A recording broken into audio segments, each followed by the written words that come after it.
Hello, everyone. It's Wednesday. I was going to say Thursday then. I always get my days mixed up. I was sitting in. I was at the Aussie, as you know, the other day, and I was absolutely exhausted. I'm being honest with you. If I would have known what I would have to go through, I wouldn't have gone. I would have cancelled the procedure. I really would. But anyway, as I did, I'm going to go ahead next month with the. I'm just waiting for the date in August when I'm going under the knife, so to speak. Have you noticed anything different with me?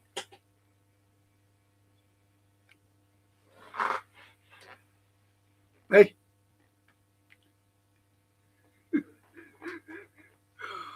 I can smile now. I can smile, at least. Anyway, what have you been saying? No, tonight is. It's about anything. Please just talk about anything. I've just seen a comment there, and it's anything you want to talk about. It's an open forum. Um, I'm being honest. I didn't want to do. I'm going to do football, not tonight. Well, if there's a football question, comment coming up, I have to talk about it because it's an open forum anyway. But I am going to do a football show so you can have your say. And it's about anything. And I'm waiting for Jason to come down and see me. I need to put things up, but he has to get them off my phone to put up. I haven't a clue, unfortunately. But I really need to talk about these things. And also next Monday, one of the lads asked me to do the history of Liverpool, going right back, to the beginnings. I don't know what I'm doing tomorrow night, to be honest. But it'll have to be a history show anyway. It'll have to be a history show. Jason knows what I'm doing tomorrow. I just say, okay, we'll do that, bang, I'll do it. But I just forget. I forget, to be honest. But I know it's an open forum tonight. And see what you need to say. Anyway. Bella, buonasera, Franco. I was listening in to you on Monday. Unfortunately, I couldn't text you. I hope you're feeling a lot better today. You look so tired and worn out. Looking forward to tonight's show. Thank you, Bella. I really appreciate that, sweetheart. I really do, because I was totally exhausted. I was in and out of different departments, just being dragged all over the place, But I'm back, which is good. I'm all relaxed, and I'm getting a phone call tomorrow. I had bloods taken last week, and anyway, they're phoning me up about the results tomorrow. So I don't look forward to things like that, but it's the way it is, isn't it? Really. So that's all out the way. After tomorrow, I'll be all out of the way, I think, and then it's next month. Just wait for next month. I've got to do things 3 days before, a week before, and 3 days before I have the op. So I've got to go along with that. But thank you, Bella. Thank you so much, sweetheart. Really appreciate that. And thank you for the heart. Back to you as well. The heart, that is. My old mate, Steve Mullins. Hi, Frank and Shan. I watched the Channel 5 documentary last night about the River Mersey and how Liverpool won the Battle of the Atlantic. Yeah, we did. And I always remember Churchill coming up. I don't remember him coming up personally. I wasn't even around, Anyway, but he came up and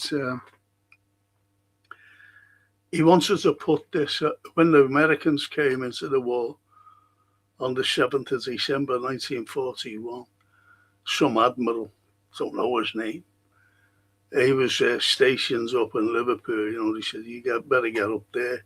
Churchill told him. And he wanted him to take over the whole. I'll get back to that if you don't mind, because it's very important. Let me just go down the comments. I'll get back to that state. The River Mersey then and now. Is that what it's called? This programme, that is. Might have a look at that. But I don't watch terrestrial anymore. A waste of time. Hello, Frank and chat, safe Bill. Hiya, Bill. Lovely Toscana. When I say to Franco and chatters, hope you're all well. Well, yeah, I think so. And Bella, well done, Franco, getting your tooth done.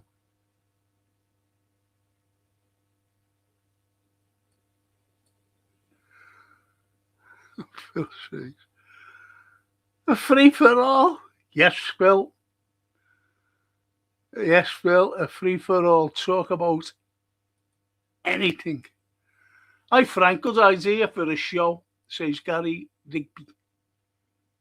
Well, I don't think that there's many on it, is there? That do things like that. Because all you get, I'm not being funny, is football. But it's the same rhetoric. It's the same. It was Diamandi, and I'm talking 24/7. Diamandi, this fella going on about Diamandi. And to be honest, you never ever heard me mentioning him, on anything, because you've only got to look around. Remember when he came out and he said, this is it, like, and I think in the first week that Liverpool were interested in him, and he said, oh, yeah, great it is. My dad's a Liverpool supporter. Remember that? And the following week, what did he say? Oh, my dad's a PSG supporter. And that was the think. That was the big hint. That was the big clue. It's the way it is.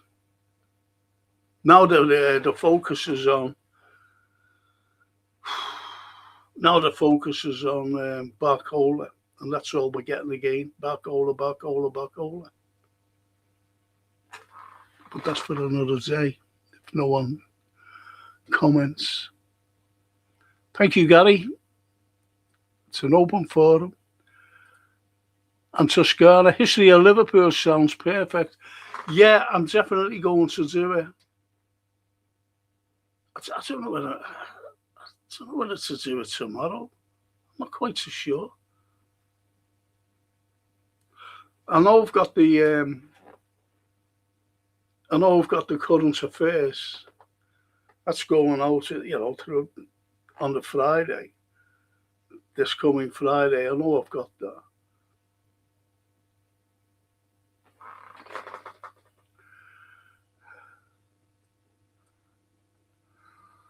So I don't know whether it'll be. It'll go up tomorrow. It'll go up tomorrow. What it'll be, I forget. But I'll have a words with Jason later on.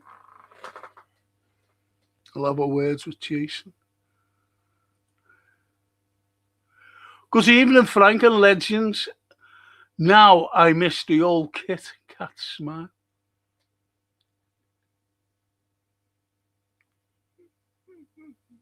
Piss off.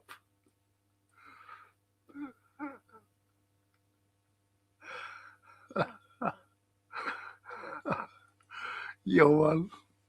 Hello, Frank and chat, says Edward. Hello. I've been on for a while, Edward, have you?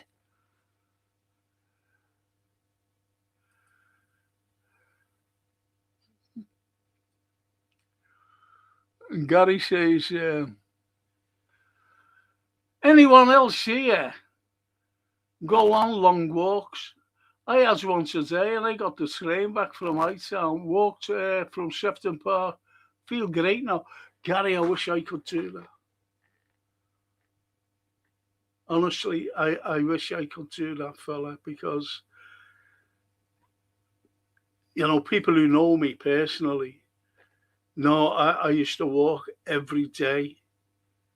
And I'm talking about taking people out. And, from 10:30 in the morning and finish around 4 o'clock, 4, something like that. And that's all the historical places here in Liverpool. And going into buildings as well, showing them around buildings. So I miss all that. This is why I've always said, no matter what age you are, younger age that is, I'm talking about, you just take things for granted. That's what we've done all the time. It's when I got the thing about this, the broken neck, and the neurosurgeon. I'm going back 30 years ago, believe it or not, and he said. Progressively, if I didn't want the operation, he said, progressively you go worse on your left-hand side. I said, in what way? What do you mean? He said, you'll start limping. But then I just said, yeah, okay, I'll start limping. But the point is, I took no notice of it, simply because I was walking okay. I was doing all my activities, what I was doing, going lecturing, going to different places to give lectures, that I was hired, not my normal work, lecturing, but different places hired me. Like the Rotary Club, for example, they hired me. And then there was different organisations, even lawyers. I've given lectures to lawyers, 240 lawyers, 350 international architects, 250 Royal College of Art surgeons. So it was places like that it is. Just went there and stood there for a couple of hours or whatever and give a lecture, but that's all went. That all went, as I said, we take things for granted. We think that was just going to go on, and then all of bang, gone. So we've got to take care of ourselves. We really have.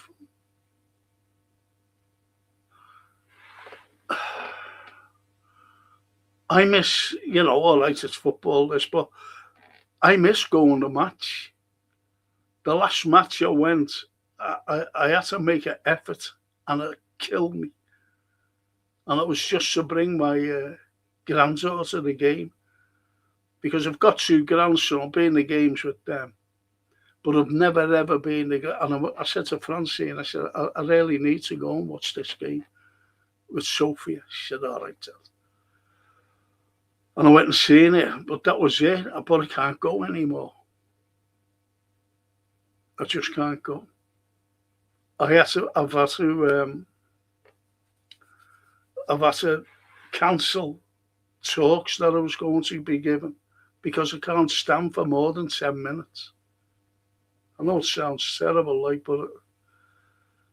and these are good organisations, good people.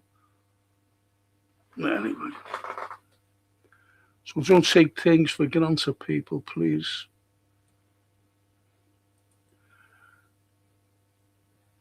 Our busy. Is stream like number 04, Frank? Love from London, England, sir. I had our busy. Our busy. I don't know what it is, to be honest. Our busy. But I've been doing these things for a while now. A while. I've been doing different things. Obviously, football. and watch-alongs, live things when Liverpool have been playing. Been doing them. I've been doing current affairs. And what I am doing as well, I hope it appeals to you. I really hope this appeals. And it's about literature. But you might think, oh, yeah, literature. It'll be different from when you were at school or college or university, believe it or not. It'll be totally different. It really will. And we'll be bringing in the greats. I was talking to Johan last night. I've got to show you this. I hope he doesn't mind. And I couldn't believe it. No, it's not there. Hang on a minute. We'll get it. And he said to me, I came across 2 books. One is this one. And this is an English version, because Johan, believe it or not, is in Moscow. He's in Moscow. And he's looking in a bookstore. I hope you can see this.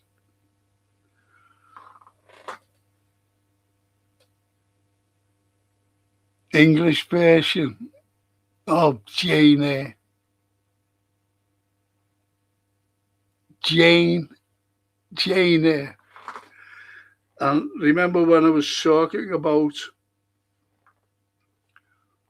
when I was doing current affairs and other things like, and I mentioned about Russia being sanctioned and banned from everywhere, and the Russian culture, all because of this SMO, and all the Russian culture, as it's gone. They banned it. The West has banned the Russian culture. And I love Chekhov, great writer, Anton Chekhov. And he sent me this.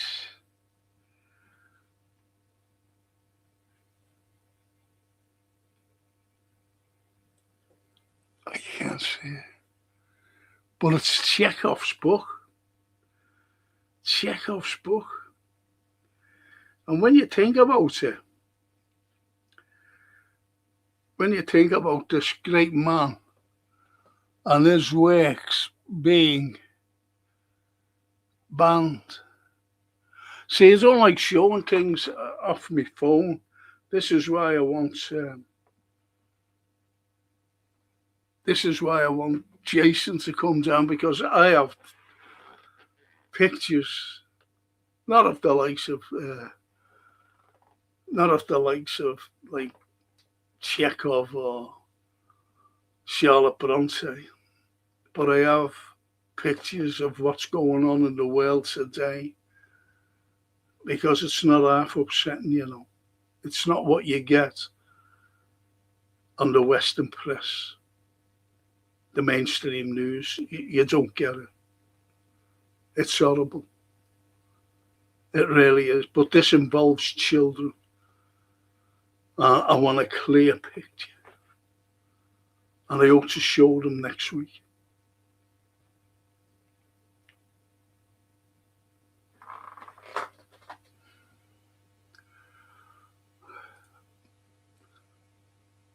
TW, sorry, T. Even in Frankenchat, even in T.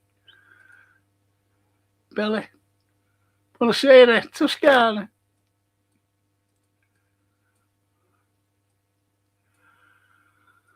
And PP, hiya PP. Hello all, hope you're all good. Yes.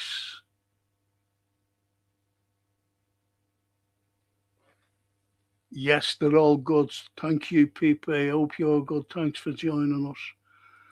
And Phil says, Gary, my brother lives out that way.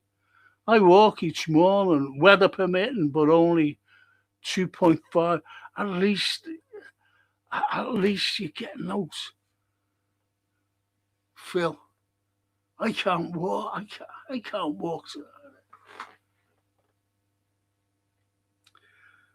The only exercise I get walking around the supermarket, but I'm holding a trolley, and it's like a Zimmer for me. That's the only thing I can do, or I just go. Otherwise, and this is why I'm having this operation next month to give me a little, hopefully, a little bit of more quality of life.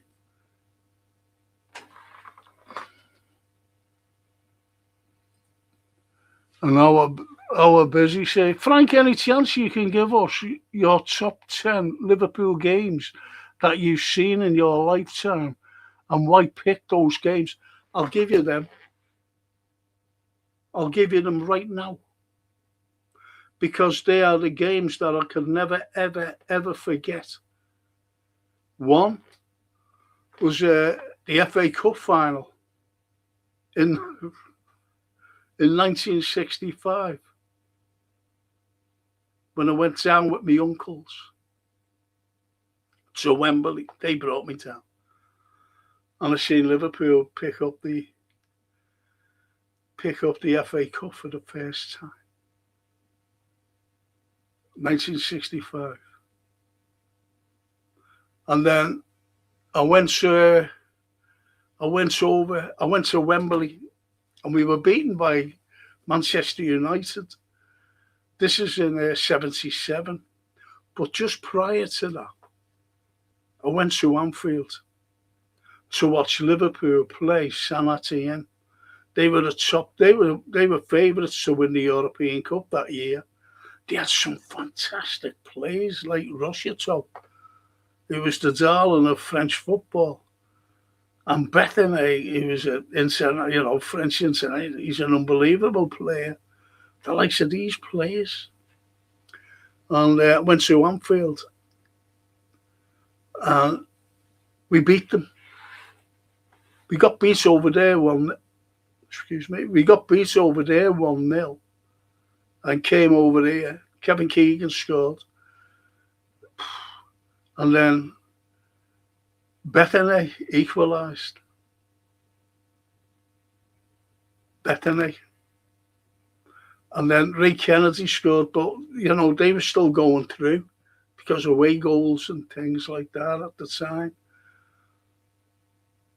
And then David Fairclough came on, as he was known then as the Bionic Carrot, because he had red hair, the Bionic Carrot. And he came on and scored the winner for us. And that year was '77. Never forget that. It was the biggest roar I've ever heard in my entire life at a football game. And I've heard some roars, but that roar when Davy Fairclough put that ball in the net, I've never heard anything like it in my life. It was incredible. I was in the Kop. And then, as I said, that was a great memory. And then the other game, as I said, I went down to Wembley to see the Reds, but we got beat by, I think it was Greenough who scored the winner. I'm not quite so sure. But Jimmy Kay scores a cracker. But we got beat 2-1 by United. And talking to Liverpool fans, they were looking more forward to the Wednesday, and that was the European Cup final in Rome, and we were there, and that's one that you've got to have that. Then the following year, I was down at Wembley against Bruges, FC Bruges, when the first British team to win the European Cup back to back. Kenny's Elderly scored the winner. That's another game.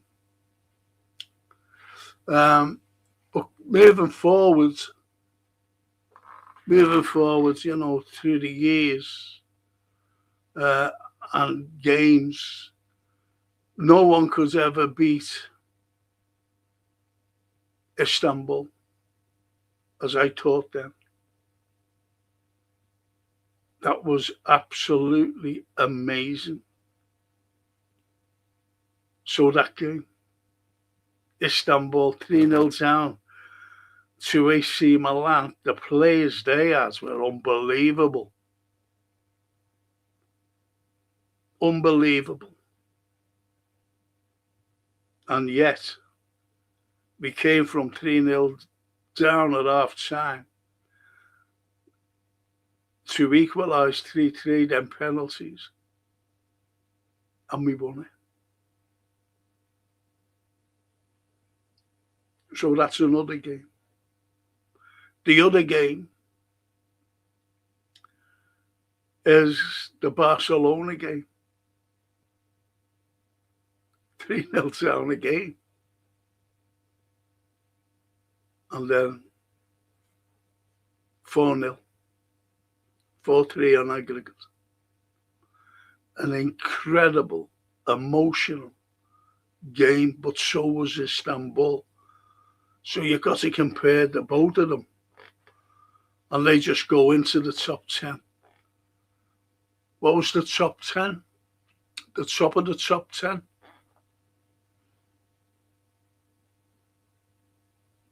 It's had to be. Some fans will go, behave yourself. But it's had to be the Barca game. It's had to be that.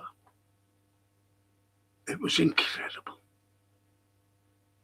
It was absolutely amazing. And then I've never heard You'll Never Walk Alone sang with such passion and emotion. And that was before the game. Then after the game, when they were all out in the middle of the pitch, facing the Kop. Never forget that. Ever.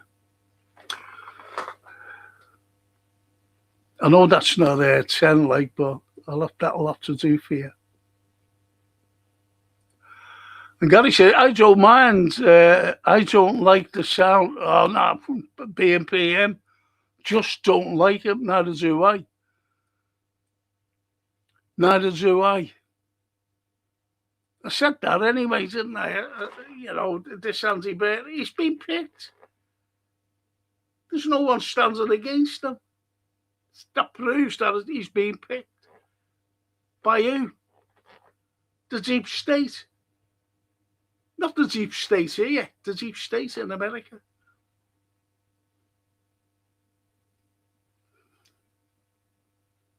And he's I'll tell you what he is. He's a friend of the Tiny Hats, and he has been since 2015. So it's nothing's going to change with Burnham. Nothing.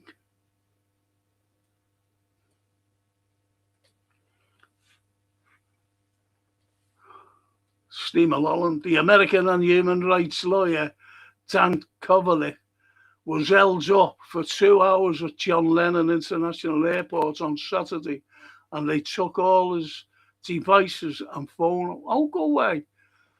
I'm sure I've just seen it, but I had to come in here on Double Down News. Is that it? Because all as I seen was, police and American lawyer. But I didn't know it was that John Lennon.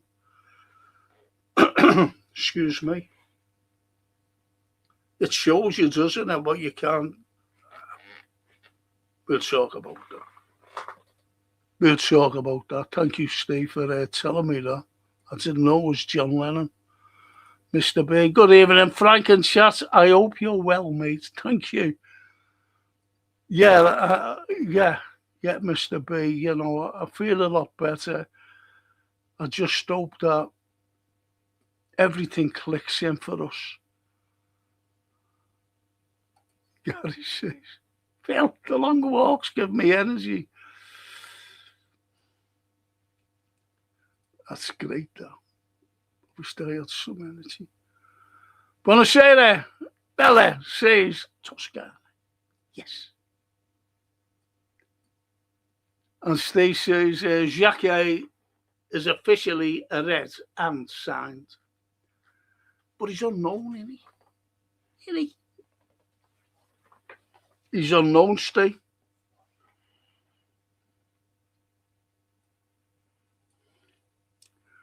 And Phil says, Gary, great to have before. And Mr. B, you telling the truth again?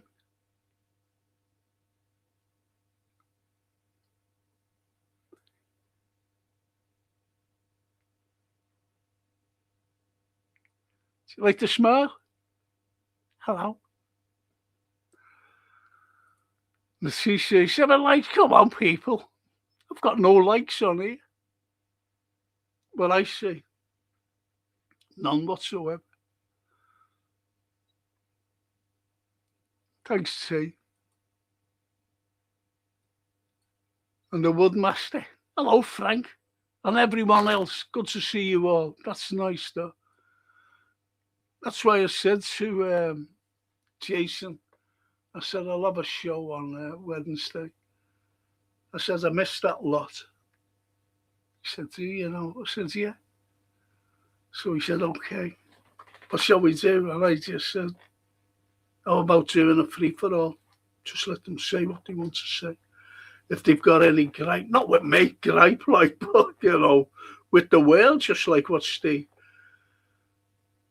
Mulholland said about that lawyer coming over and having everything confiscated off him. An American lawyer.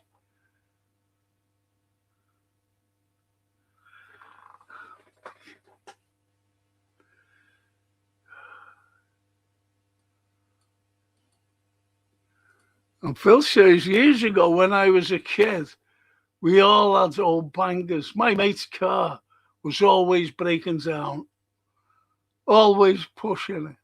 We used to say he was taking his car over the wall. Where is he? Oh, he's taking his car over the wall. Where's Jimmy? He's taking his car over the wall. Goes to the pushing. It's good now. And Mr. A, you're smashing the likes. Yeah. Thank you, Mr. B. And downloading the step counter is a good idea if you like walking fitness. Downloading a step counter.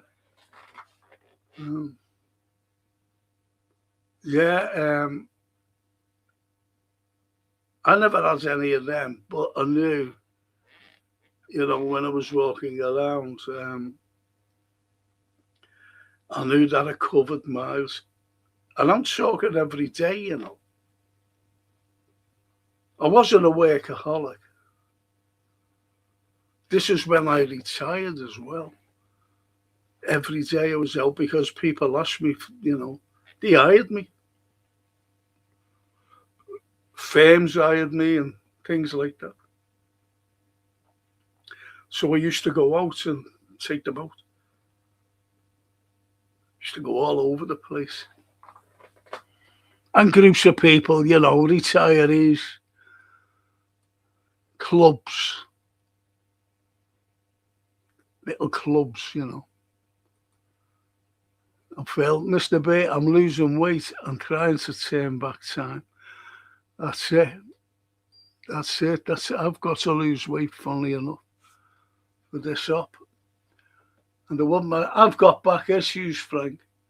Had surgery due to have more. But to make up for my lack of getting out, I use a little walking simulator at home. Costs less than 50 quid. And it keeps me walking. Go away. And yeah, it's lads. I asked him for one. He said, "Yeah, I've got it there, Uncle Frank. I'll get you it." Then he said, "It's no good." Then he said, "I'll get you one." But James forgets. Great lad, love him. But he forgets, and I don't like phoning him, you know. I really don't. But that's what I could do. You know, one of those things you step on and just walk. I really could do it, one of them. Barry, hello Barry. Good evening, Frank and everyone. Hope you're feeling better today, sir. Yeah, I am Barry, thank you. Good stuff, Phil. And Gary says, I have a step counter on my phone. I did 27k.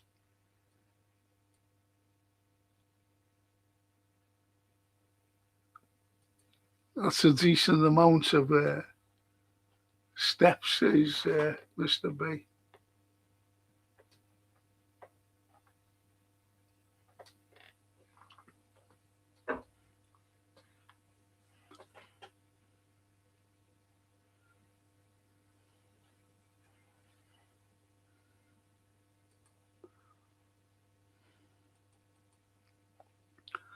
Gary says, Frank, my first match was at Anfield in '69, Arsenal versus Liverpool. My big brother, they took me. Oh, R.I.P. Oh, Gary.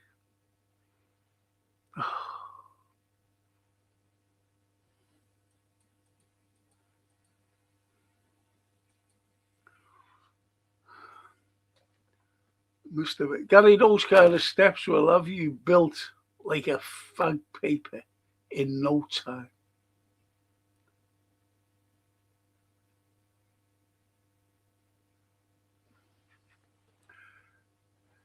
2,400 that cost. No, it didn't. Cost me nothing. Do you know why?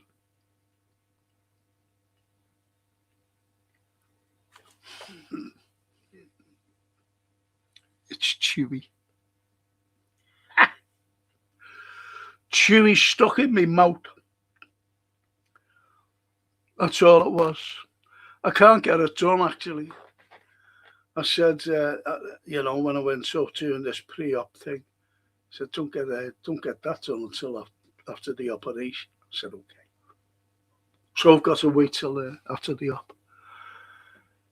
There's a little smile there, didn't I? Hey, hey.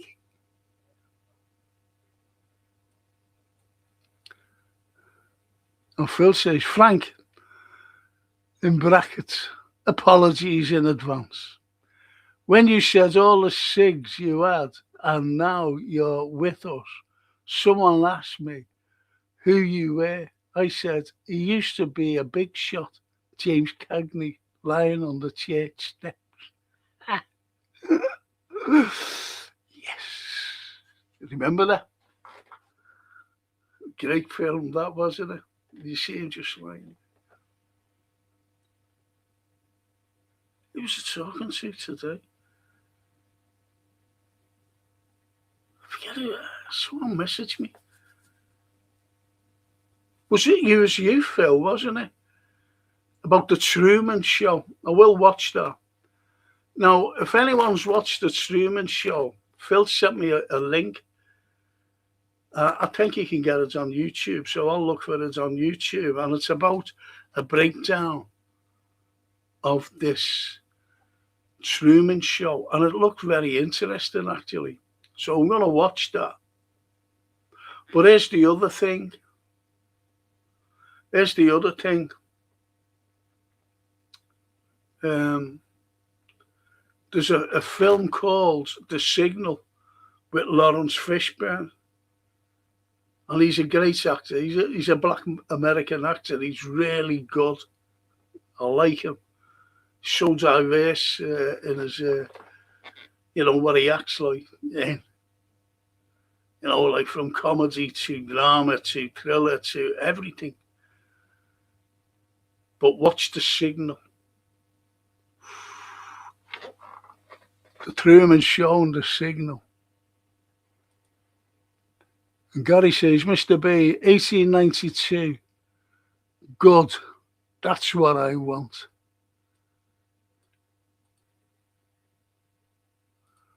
And Mr. B, Frank, once you're back on track, we all meet for a Frank and some lunch in a nice Italian. Oh, that'll be nice. That'll be lovely. That.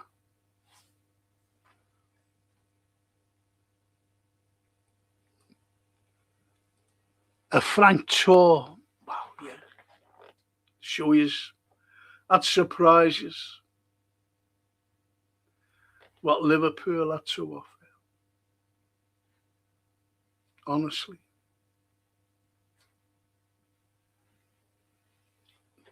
What Liverpool had to offer.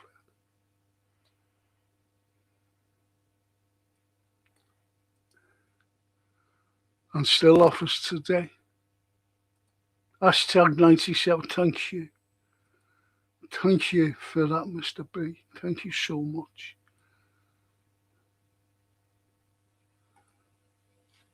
And Phil said a tour could be possible after his operation. We could chip in to a small bus and stuff. Yeah. You see, I've done loads of coach trips. Honestly, I've done loads of them. And they were great. Used to be chock-a-block. Honestly, used to be chock-a-block. And I used to take them around, people. Just get off the bus. So, but that's going everywhere. And I mean, everywhere. You can't walk everywhere, to be honest, but on a coach, you can go everywhere.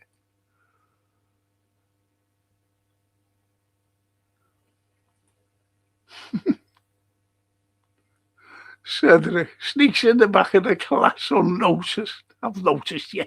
To see you coming in. And Toscana. Can I ask what the tiny hats are?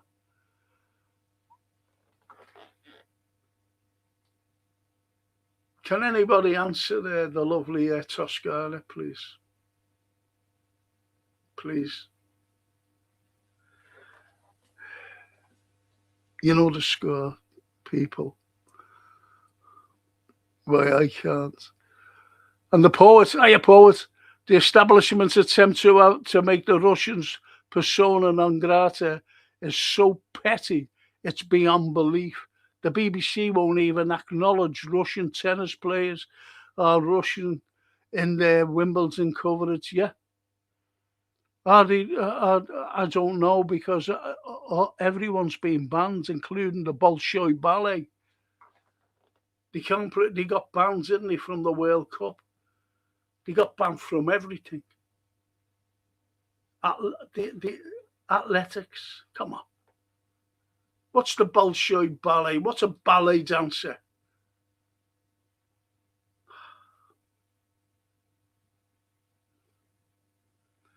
You know, the likes of Swanley,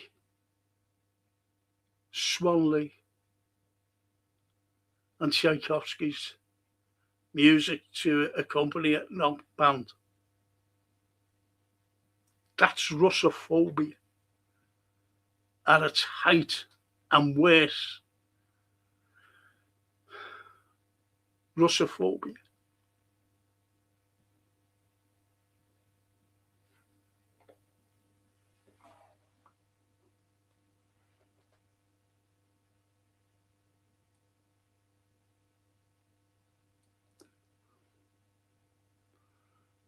So please, people,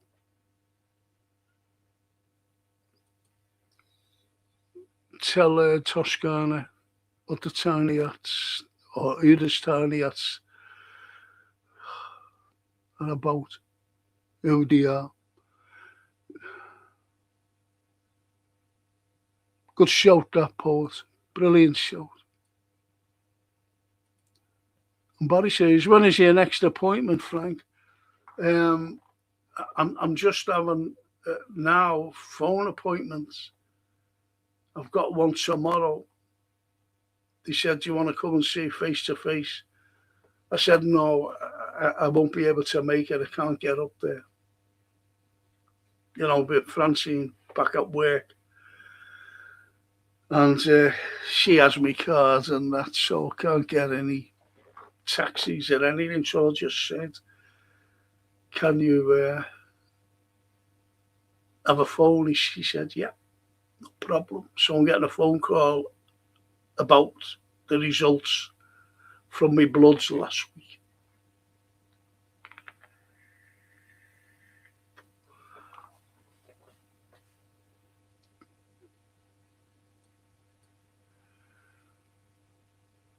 Toscana says, poets know it. That's why I pay for a TV license. I detest the BBC. And Cedric, dazzled by Frank's smile. Cedric was a bit of chewy. I'm back to normal. It was cool though, wasn't it? Hey, isn't that cool? So I'll kid them up.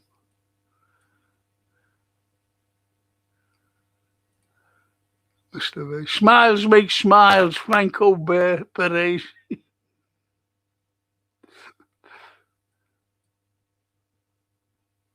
Smile is on point.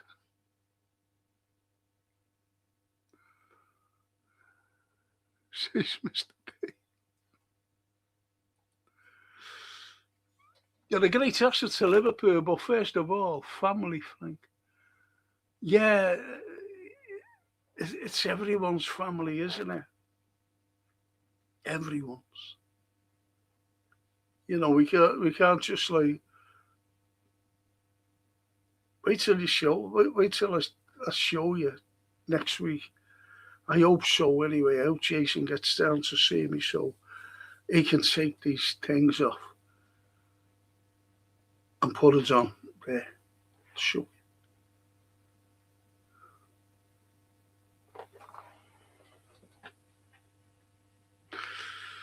Sad, It's so sad. And Phil says Frank Starmer hasn't and isn't going away. Charterhouse or NATO is his reward for warmongering. Meanwhile, British nuke subs and aircraft carriers frightened to put to sea. Exactly,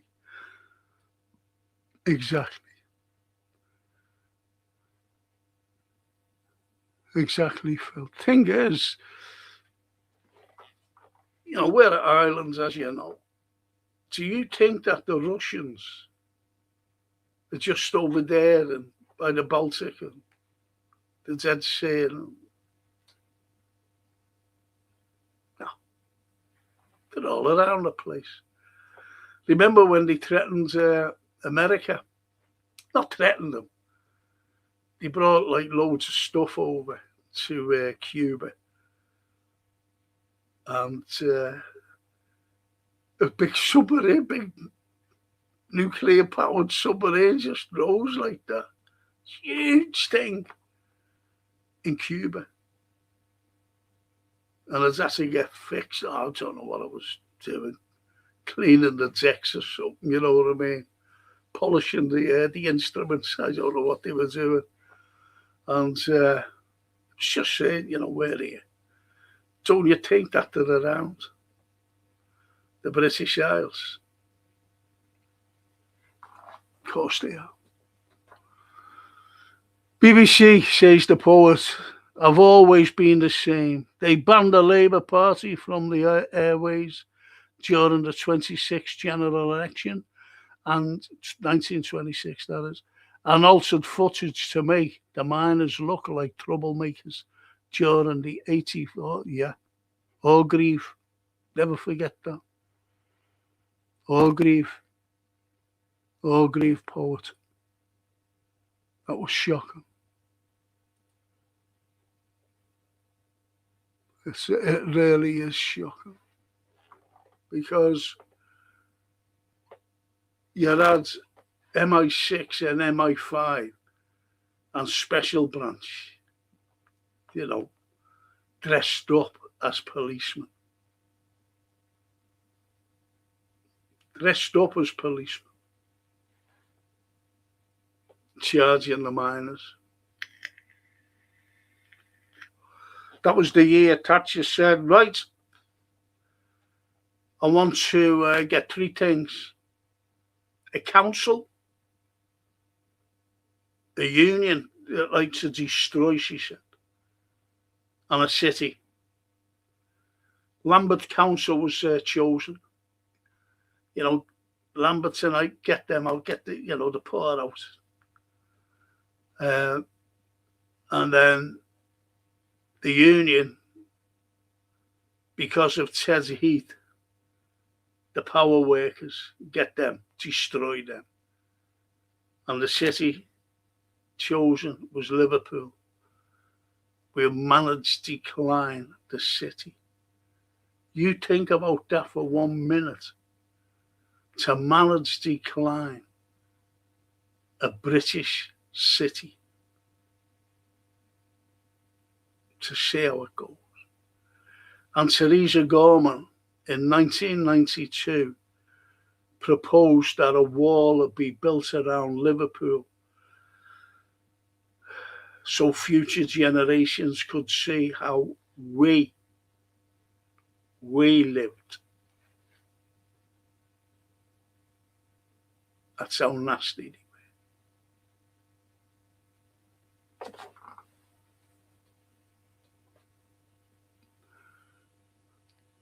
Look, I'll tell you something.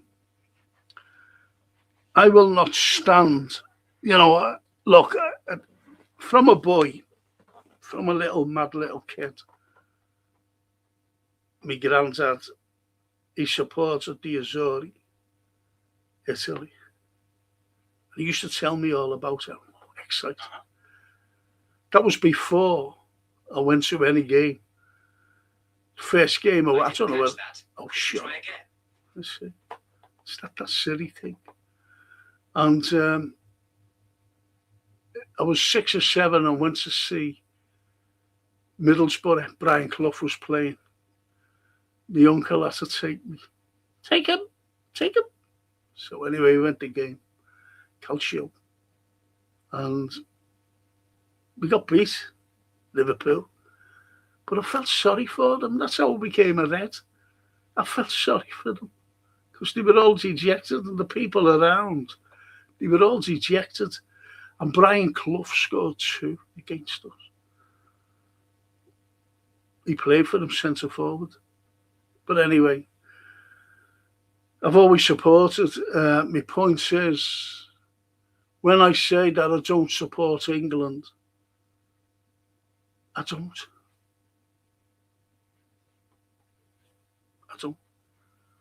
I support England in cricket and things like that. Rugby union. I don't like rugby league, but I like rugby union. Support them in that. The 5 Nations. But I haven't seen that for a few years now, simply because of the BBC. But when they say, "I'll go away," but even if I did support England, I wouldn't support them anymore. I'll tell you for why. Because, it doesn't just go back to Hillsborough and the lies and the cover-up. It goes back to the managed decline. It goes back there. That's the establishment. Then you've got Hillsborough. And, as a survivor,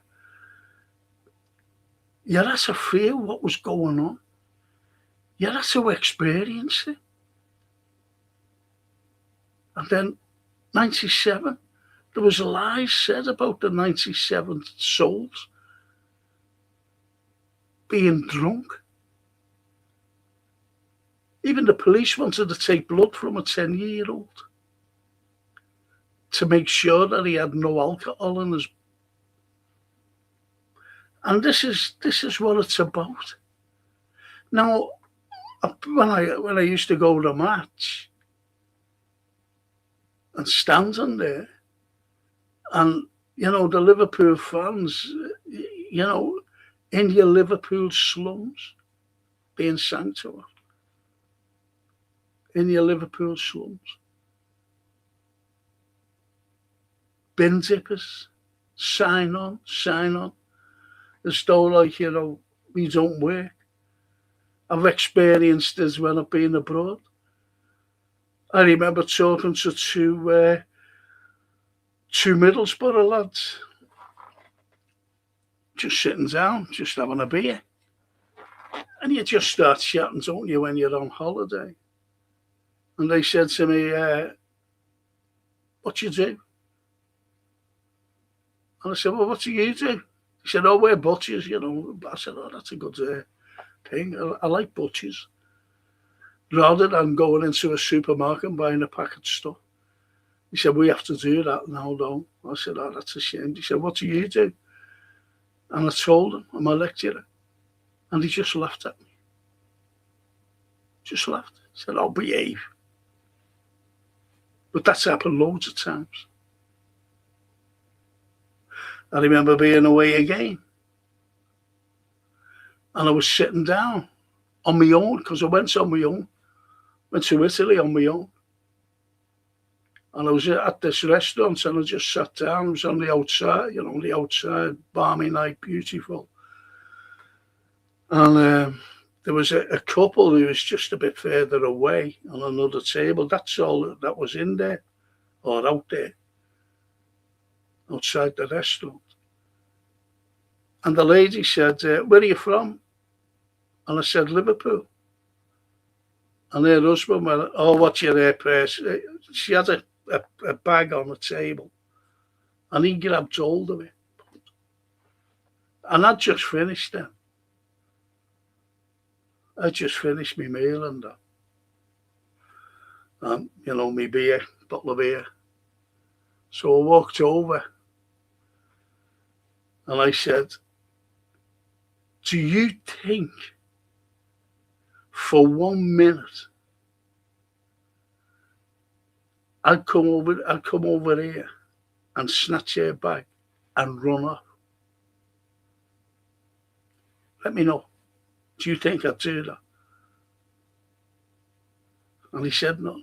And I was waiting for him to say, it's a joke. And it was the woman who said, take no notice of him. I can't explain what I've said, though, to him. Well, I seen him in the, it was one afternoon, I was going into the town, Sorrento it was. Going into the town, the city centre of Sorrento. I was getting to Tasso Piazza. And anyway, I seen him. And he was he came out of the shop. I said, have you been shoplifting? He shoplifts this fella, over to, but they couldn't get me, you know what I mean? He didn't understand me. I said, he's shoplifting as he was walking out, and he went, just horrible. I've suffered it. And do you think that I'd want to stand? I've said this to someone actually, a Liverpool lad. I said, do you think that I'd stand next to a supporter shouting for England, who the next week he'd be shouting at, in your Liverpool home? Bin zippers and all this. Scruffs, meths, everything. Hey, nah, not me. Not me.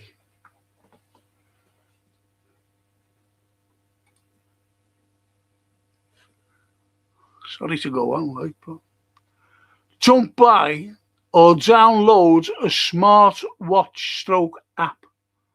They sell our medical data It's a third party insurance. Go away. Go away. Figure now. Didn't know that. Whoa.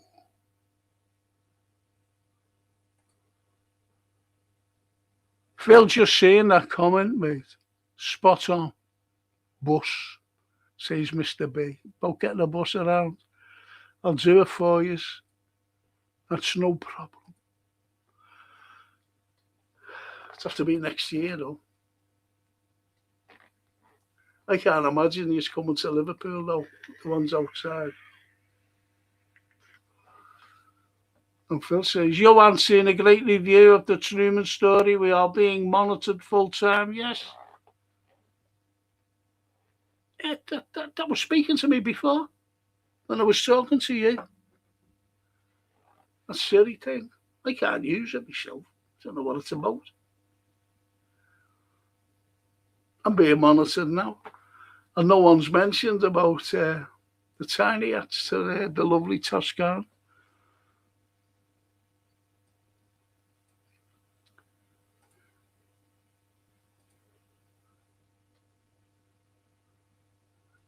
Oh, behave. Start causing me tooth. Thought he had one, eh? Thought he had one. Oh, Dennis, hiya, Dennis. Hi, everybody. Short work week. Some kind of holiday coming up. That's given us Friday at the 4th. Oh, blimey, you're going to enjoy yourself, aren't you? I always remember the Great Escape. And it was on the 4th of July, in the prison camp. Brilliant it was. Brilliant. Great little scene, that.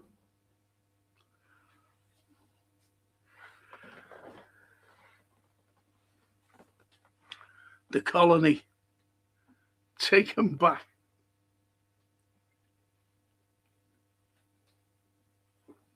Taking their own sovereignty. People think that 1776 was the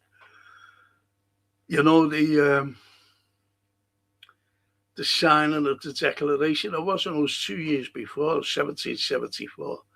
That was the signing. Because the English then went, we got to do something about that. That Washington fella has had it again. And that's when the Armada started to go. I wonder if Dennis knows this. Why the White House is called the White House. Because in 1812, the British burnt it down. Not burnt it down, but it was badly charred. With the fire, the smoke and whatever. 1812. So they painted it, and everything was over. They painted it white. Hence the White House.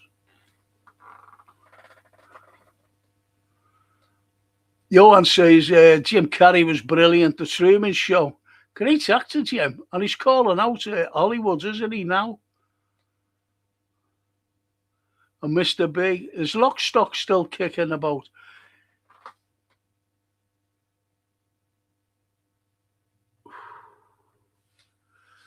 Do you mean the film Lock Stock, or one of the stars who was my mate, Jake Abraham?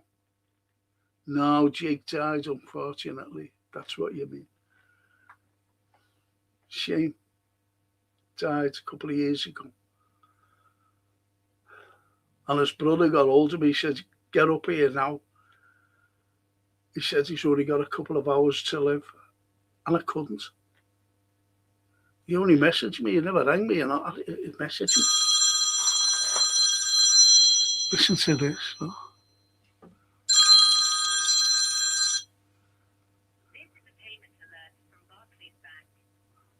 We have declined a payment of £947 to Argos Collections from your Barclays card. Do you know what? These are scammers, I should have let you hear. I thought I put it on loudspeaker. And it was, this is Barclay cards. We've stopped a payment of 931 quid, to Argos. But I'm not with that bank. And I was listening to it last night because they rang. I'll tell you what time they rang me at 20 to 1 in the morning.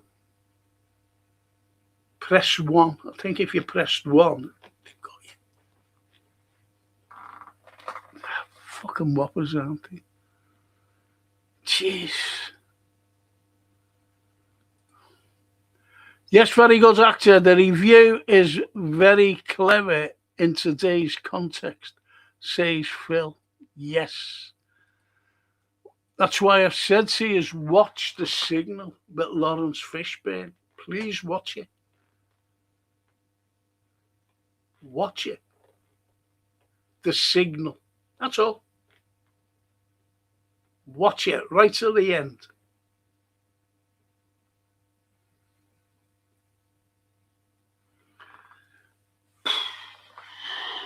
I'm going to watch it tonight.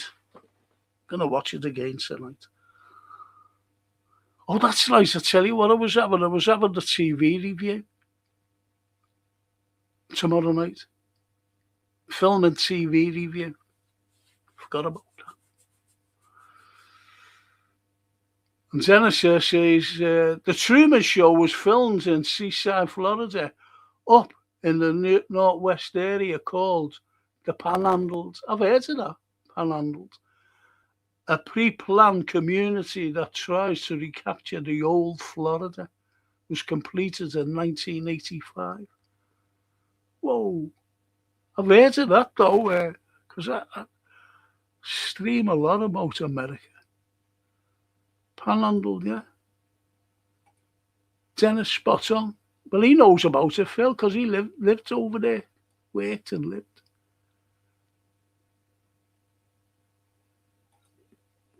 Toscana, the maniacs in the Middle East. Thank you, Johan. No one will tell her. No one will tell her.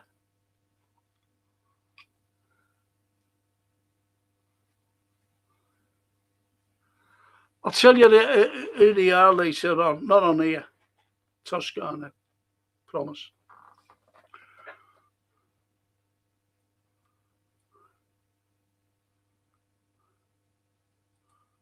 And Barry says, can't wait for your Liverpool history show. I'm going to do it Monday. I'll do it Monday. Okay. And Dennis to Toscana, tiny hats, bucket hats, the preferred headgear of England and Oasis fans.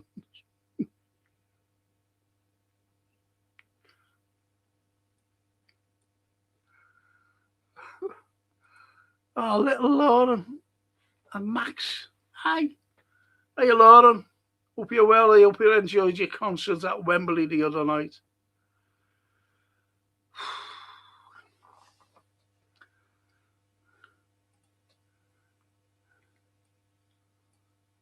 Good evening, boys and girls, says Ali. Hope you're all well. Frank, heads up. Thank you, Ali.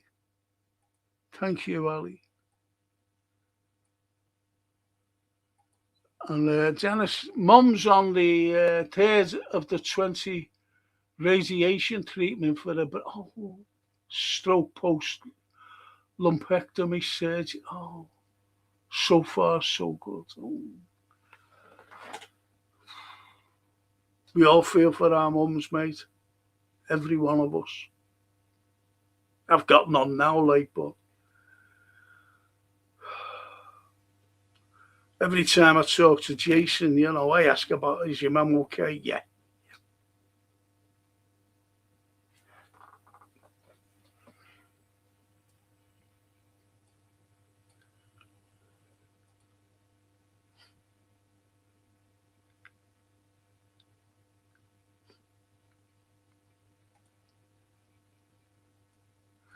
Lauren says, I'm cleaning my room with Frankie's stream on in the background.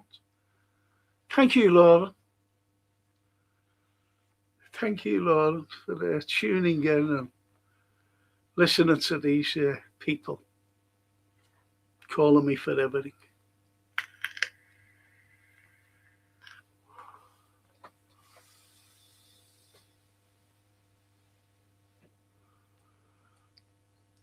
And Phil says to Dennis, hope things to go well. Seems to be so much. It does, doesn't it? It does. Hate that word. Ali. Hey, Lauren.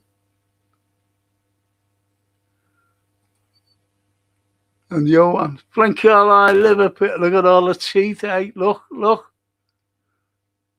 Laughing his little heads off.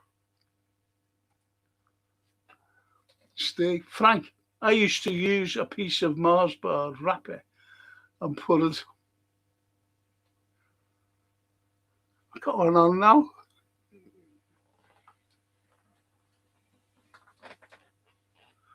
Shame is I can't get it done until it'll have to be when it come out in August. God knows when.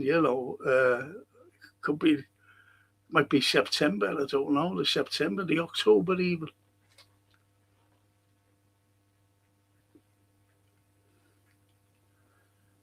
I remember that Deb one came on. She said, gave me a phone number, and I rang up a few times, but I couldn't get through. As she said, you got to keep trying. Anyway, just as well. Suppose I would have had an appointment and had to cancel it because the doctor, the hospital said don't get it done. So, okay, all right then.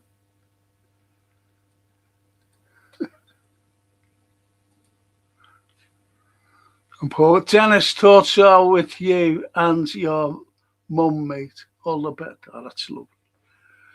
That's lovely, That's lovely, because we do think of each other, And Dennis to Phil, thanks. Seems to be contained. The radiation's more of precaution, just grateful she doesn't have to endure chemo.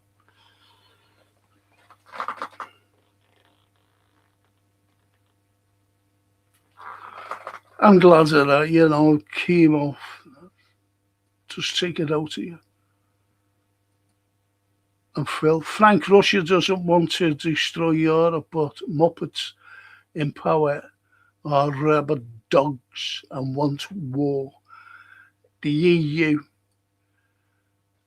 I watch the Giordano, Alex Christoforou, but Alex is a great fella, he gives it out, but I can't stand him when he calls, the likes of Merz and Macron and Starmer at one point, von der Leyen, all those idiots, the cool kids.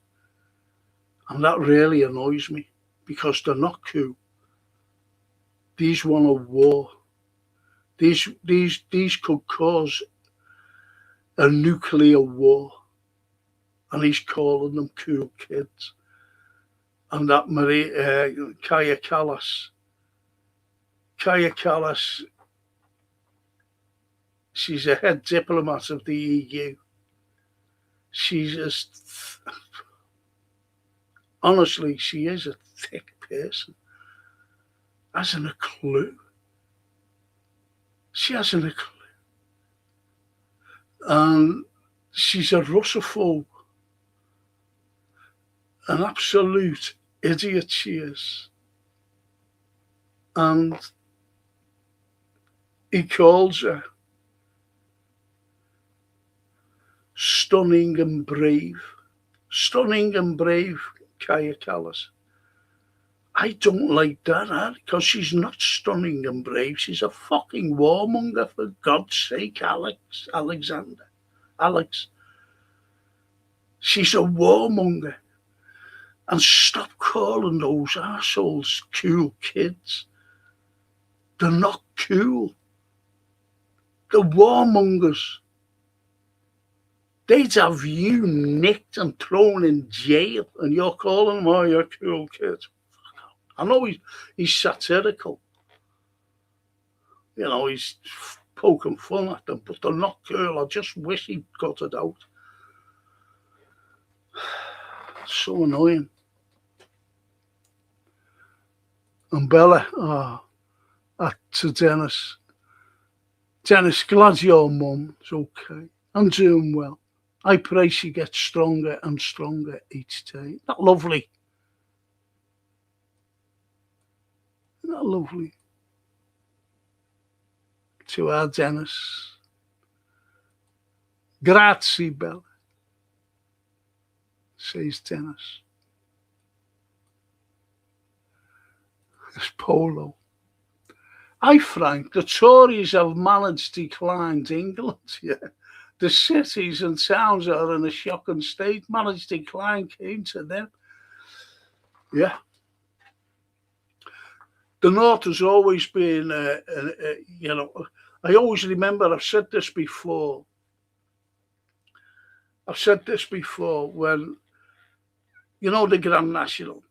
Oh, the Grand National's been with us since 1840, when we put a few horses out, ran around, and everyone was made up with it. That was the first Grand National. And then it became iconic throughout the world of horse racing, steeplechase.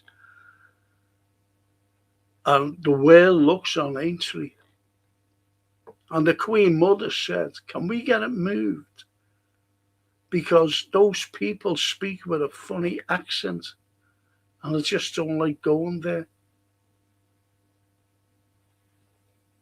I was just saying before about funny accents and people when I've said what I was.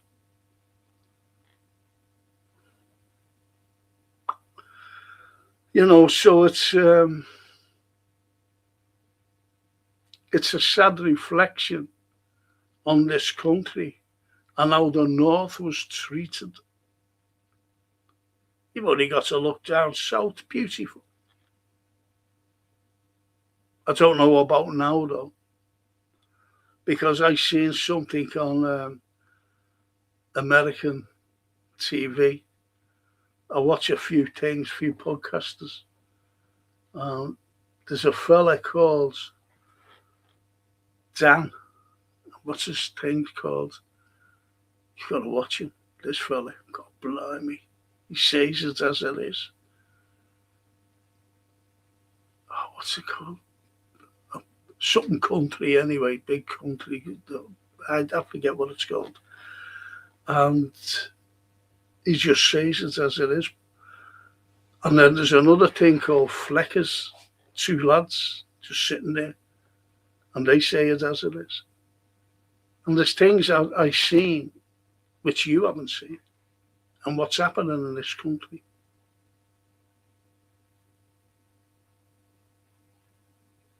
I couldn't believe it. Couldn't believe it. I said, yeah, have a look what's happening to England. That's, what's that big fella's name? Forget his name. But Fleckers and Scuds as well. You never tune into them. They tell you how it is. But you're right there, Polo. Can I have your opinion of what I said before about, doing the English literature thing? And it's not like when you're in school, please. It's not like that. I don't want you to read books or anything. But it's getting into the psyche of the writers and what they observed.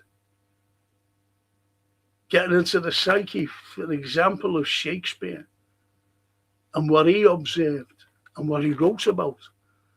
Hidden. Think about it.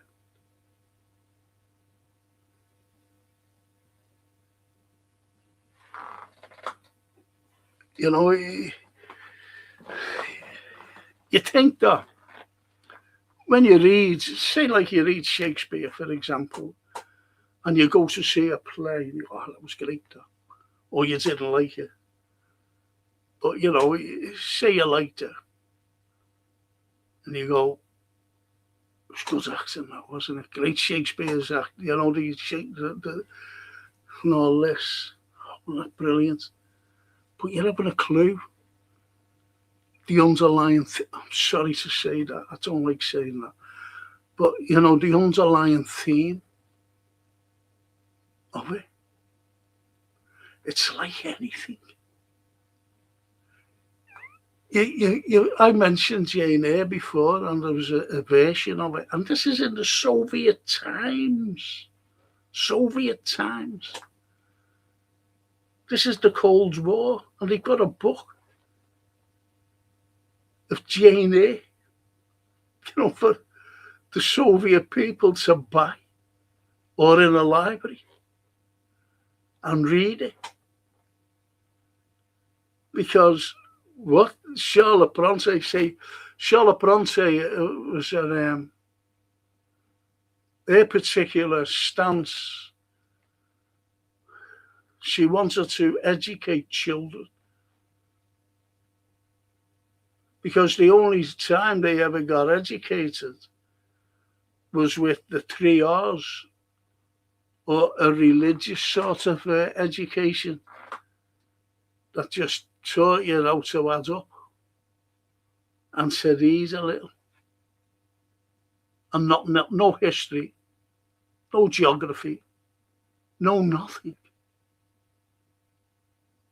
That's why it was called the 3 R's: arithmetic, writing, and reading. That was it. But she wanted to educate them. She wanted to educate about the histories, about everything that they learn in school today. She wanted that. And you're going back to the mid-19th century. And the Soviets looked at that and went, whoa, this is what we're doing now. This is what we wanted. And this is what these British writers wanted in the mid-19th century, because we weren't educated. The elite were. The elite. I wasn't. You weren't. We weren't. It's fodder. We were the fodder for the rich to go out and work. That's why we had a 1911 general strike here in Liverpool for the fabric of life. Fabric of life. There was no well-being. They could only feed, and I'm not talking about big meals either, the family, if you were a family man, 3 meals a week. So they used to pan it out, the 3 meals. And they went on strike for the fabric of life, 1911. So we were harshly done to. And when I talk about Liverpool, I'll definitely do it. I'll do it on Monday night.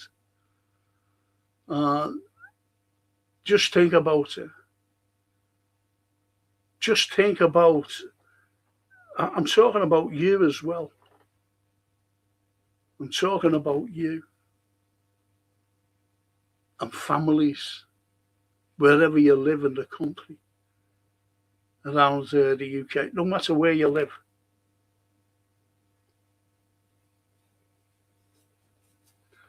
There's a poem, and so we weren't educated unless you're a part of the elite.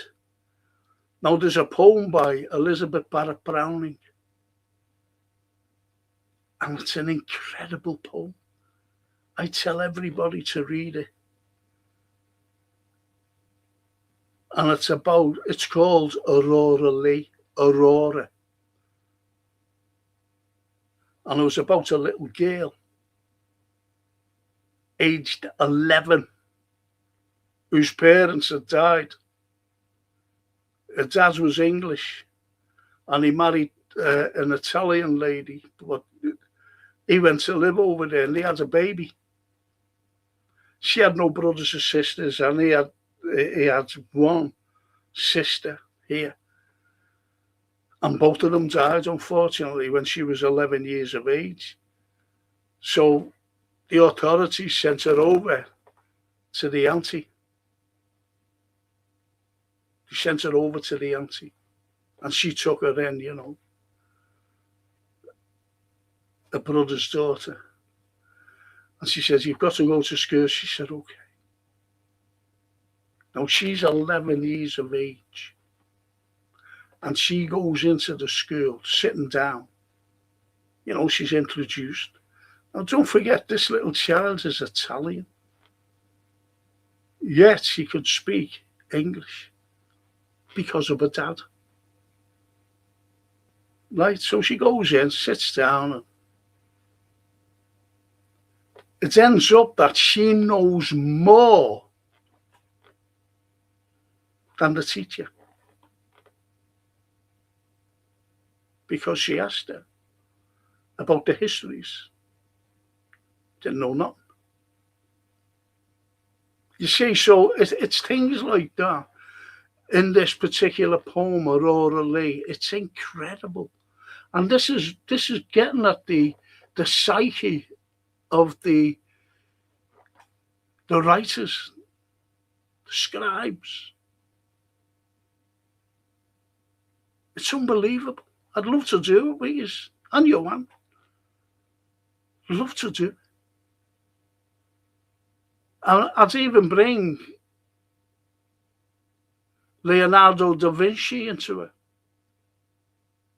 because he was one of the most remarkable people on the planet, even today.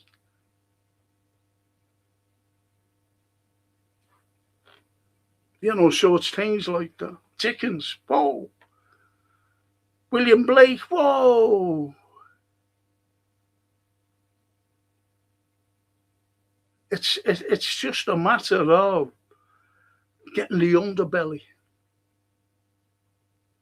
It's not just like writing like about Scrooge and Tiny Tim and Bob Cratchit.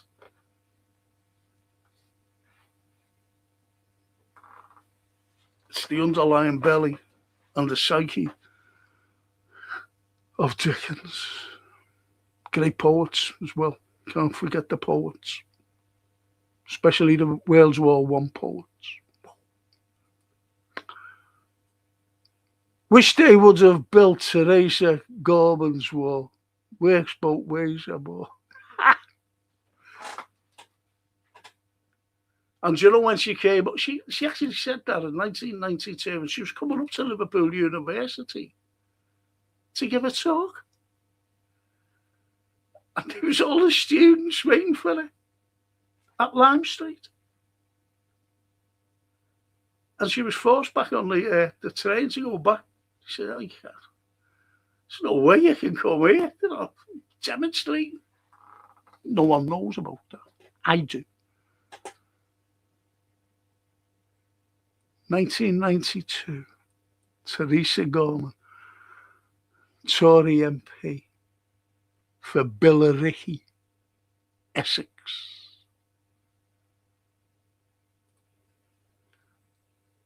And Lawrence Abella. And Max, little Max and Lauren. Hi, Bella. Toscana. Tennis best wishes to your mum. That's lovely, though.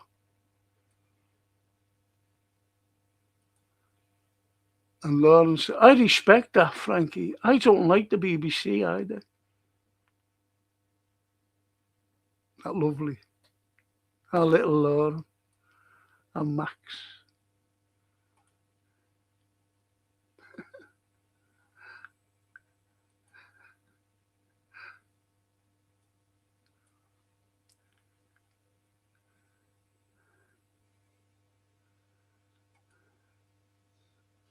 And Lawrence says, yes, Bella, I'm okay.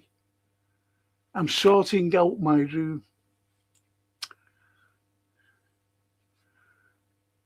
Will someone sort out my room?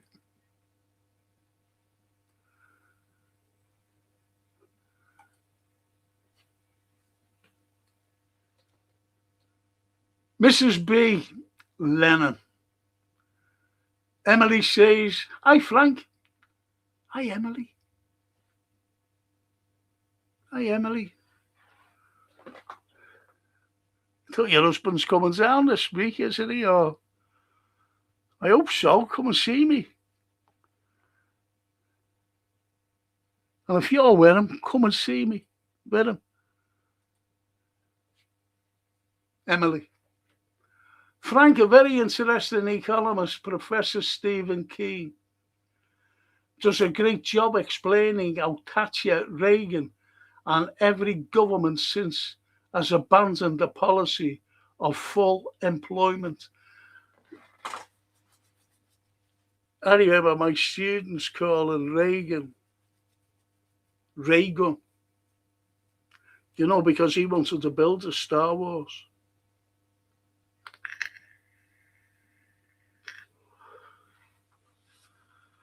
He wanted to put lasers up in the sky. Have a guess overlooking which country? Yeah, you've guessed it in one.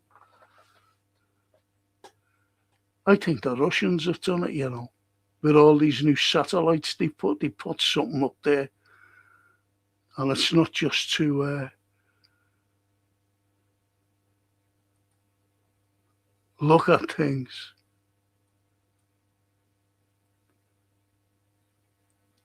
We have to watch on YouTube, says Phil. I will, I'll watch it. I'm going to get it. I'll definitely watch it. I'm going to send lovely Toscana the message. And Dennis says, I thought he was going to say Dolly Parton. Dolly Madison, President James's missus. Race like hell to rescue as many important artifacts as possible. You're talking about the burning, aren't you? Oh, nice one. So you knew about it. You knew about it, eh? The 1812. Brilliant. I knew you would anyway. Including Washington's portrait when it was burnt.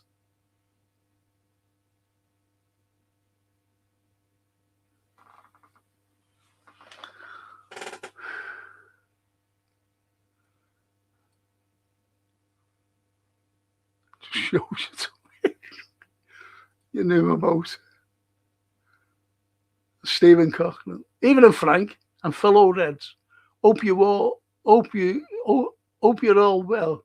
I see England's won with Harry Kane. Oh, fuck it. I'm sorry there. I didn't want to swear. You know the score. Dennis. Frank, always let those calls go to voicemail. And you can block and delete. Yes. I'm waiting for Francine to come down, to be honest, the weekend. Excuse me. Every time I come in here, it just goes itchy. Sure, there's something fucking in here. Stephen said, told you the Ivory Coast International wasn't coming with him choosing PSG. Yeah. Yeah. You're right there, Stephen. Steve Mulholland to Toscana. The tiny hats are a country in the Middle East with a population of 9 million people. 9 million people. And they call themselves God's chosen people. And yeah, most of them are atheists. They say God told us that we're here, and it's our land. The world's our land. Yeah, okay. And the poet says, rather have Elise anyway, stay. He looks some player, that lad. He won't be coming to Liverpool. Poet, no chance. Elise.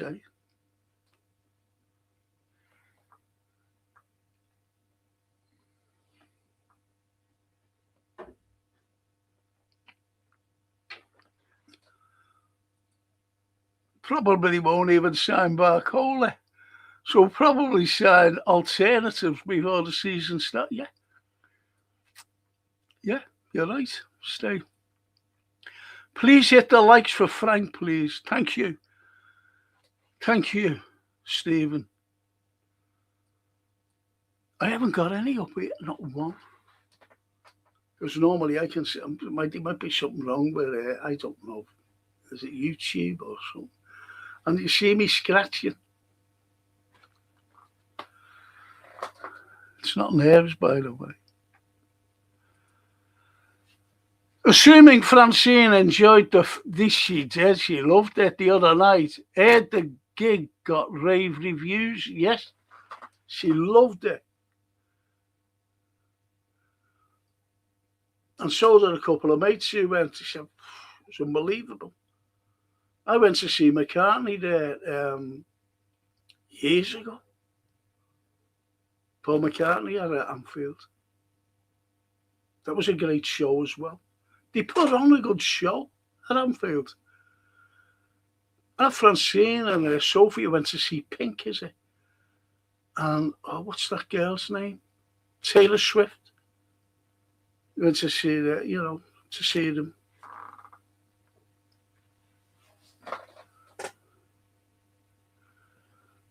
So you're right, Dennis. They did. All the gigs did. Jacques on his press conference today, a player we signed for over the odds. I agree with you there, Stephen. Over the odds. George Fitzgibbon. Hi, George. Evening, Mr. Carlyle. Evening, George. And Stephen says England scrapped through as they're just dire straits when it comes to the three lions.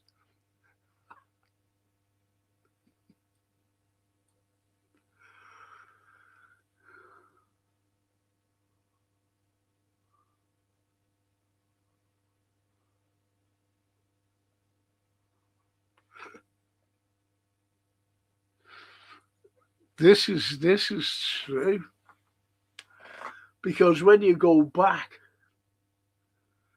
this is before, even just after the national health, because people were terrified of dentists. And they did used to tie and around the doorknob and just slam it. LG, well, they slammed it.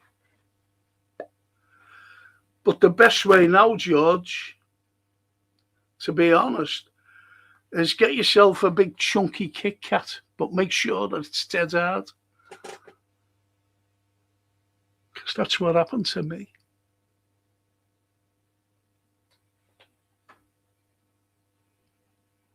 Broke my tooth. And it's still got the root.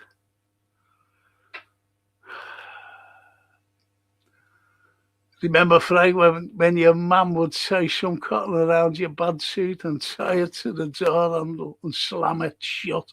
Worked every time. True, that, absolutely true.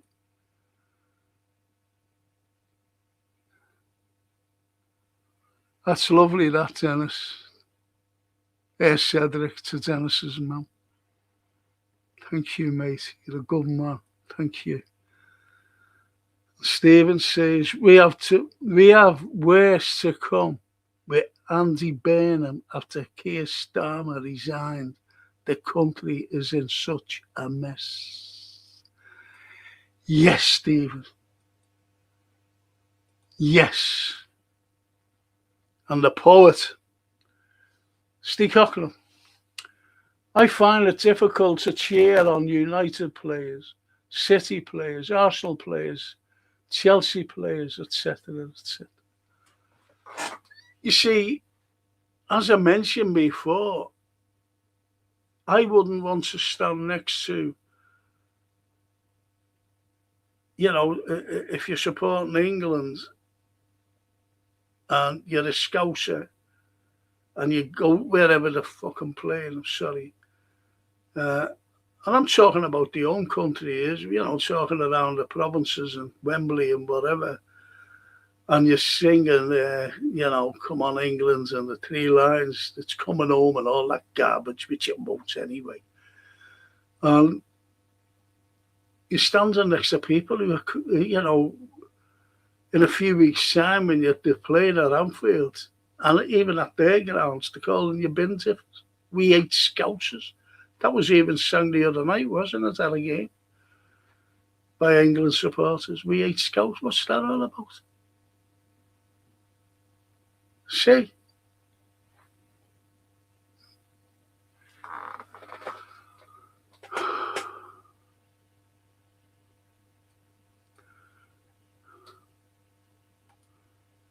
Macron's being punched around by Brigitte. His blue avatars are back. Yeah, and he's been wearing them for 3 days. I believe in what Candace said about her. Oh, you know the score, don't you? She even had photographs. Candace.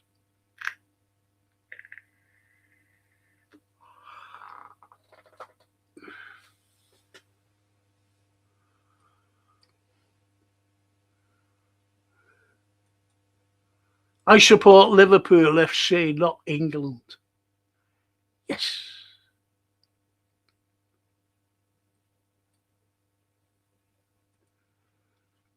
And Phil says, Johan, 106, my favourite YouTube scenes, the plane door opens. And do you mean the...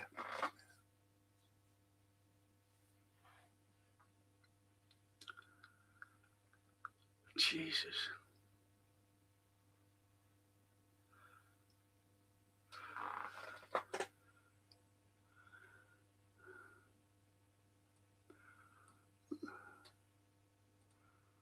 Amen to that. Liverpool FC is my England. Ah, that's good. I like that. I like that. No, I really do. Appreciate all the kind words, says Dennis, folks. Great community here, as always, says the alligator man.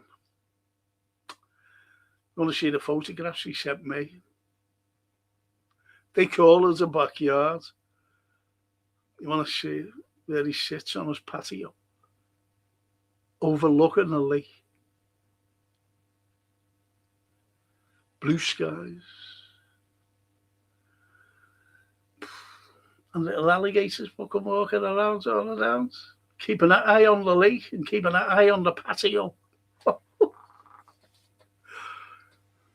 over, Frank. I told our Francine, Dennis, I said, he always keeps asking me to go over. And she said, why don't you? I'll look after your dad. I'll go with you. Oh, behave. She'd be out every night with the alligators.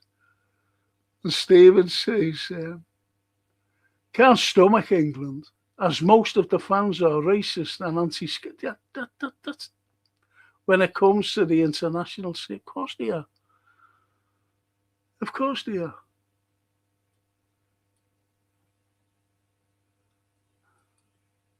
So, I'm Scouse, not English. I remember doing that thing, Scouse, not English. Why is England so different from, why is Liverpool so different from the rest of the country? And, the comments, and someone said, have you seen this comment here? And he said, about, well, he called me for everything. He said, it's got 1.2 million views. A Scouse, not English. you know, that I'm on, and it said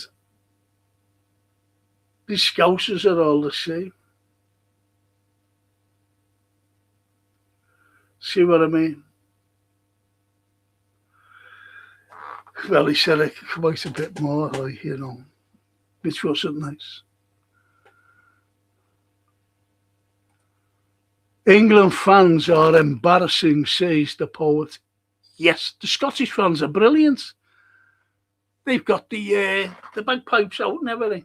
Well, unfortunately, they're out. I tell you, he was lucky to go out, Japan. And Norway was very, very lucky again. They should have gone out then, shouldn't they? According to the reports.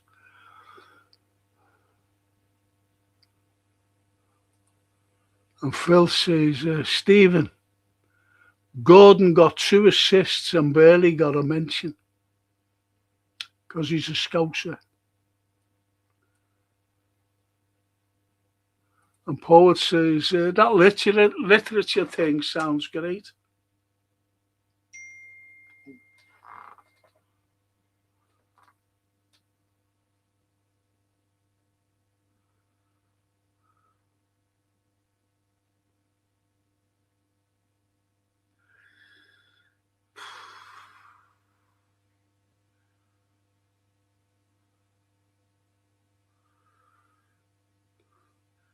Just got a message off Dennis. He says, just going next Friday to Detroit, to play the Incurables for Saturday, July the 11th. Look at the poster. Cracking poster.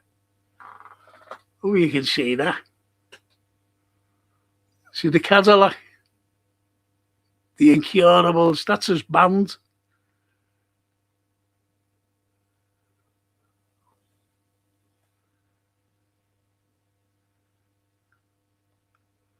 Come on. Remember this patio where he lives? Oh, you can see that. That's his patio, look. That's the lake. That's where he lives, look.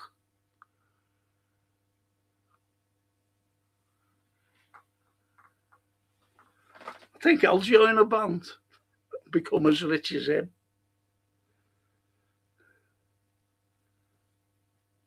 I think I'll join the Beatles. The Beatles. That literature thing sounds, honestly, it will be, Poet. It will be, mate. I'm telling you now. Steve said, watching England is like watching paint. But don't watch it. Don't watch it.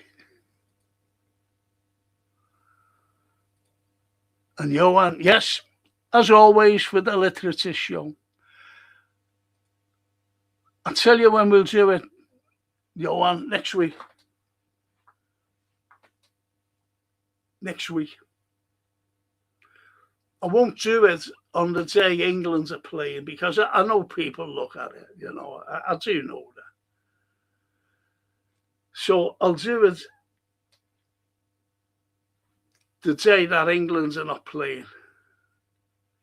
If they're playing on the weekend, great, because they'll. And then it says, I kept my literature textbook from uni from way back in the early 90s. Read Hamlet annually, as I do the Lord of the Rings. Oh, brilliant. Lord of the Rings is brilliant. Hamlet is great. Hamlet. Whether to suffer the slings and arrows of outrageous fortune, whether to be nobler in the mind, or suffer the slings and arrows of outrageous fortune. Lovely stuff. And I mean, lovely stuff.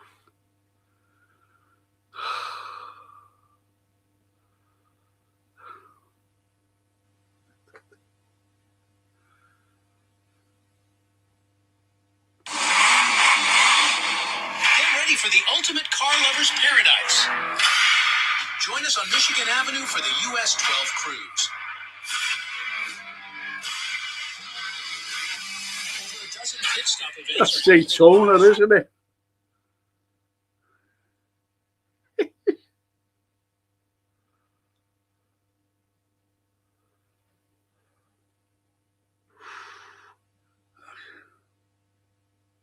Jesus. Oh, Jesus. Yeah, Dennis, I love Hamlet. I love Shakespeare.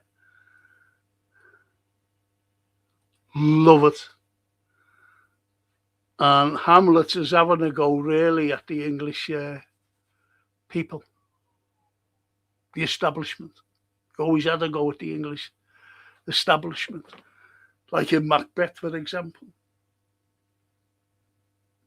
A poor player that struts and frets his hour upon the stage and has heard no more.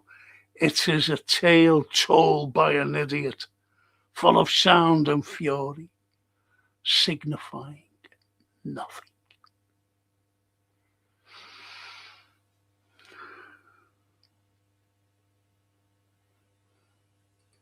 Powerful stuff. And Phil to the poet. In Russia, World Cup, there was a film of England fans kicking off and fighting gang of Russians came around the corner. The England fans. Yes, they did. They did. But you know where Putin went to, he never went to rounds, obviously.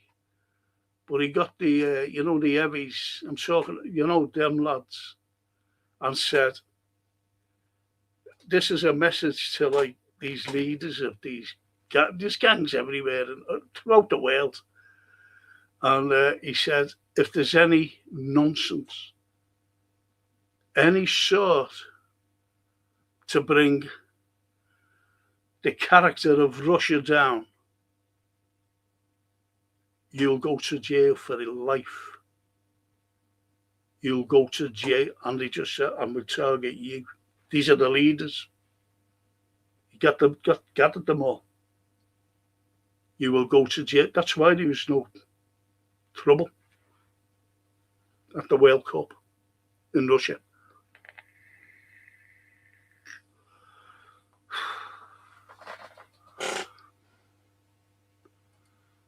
And Phil said, Frank, I'm listening to Dickens' Barnaby Rudge each night. It's very good, but it's taking forever as I keep falling asleep. It does. Barnaby Rudge. Barnaby Rudge is like that. Oh.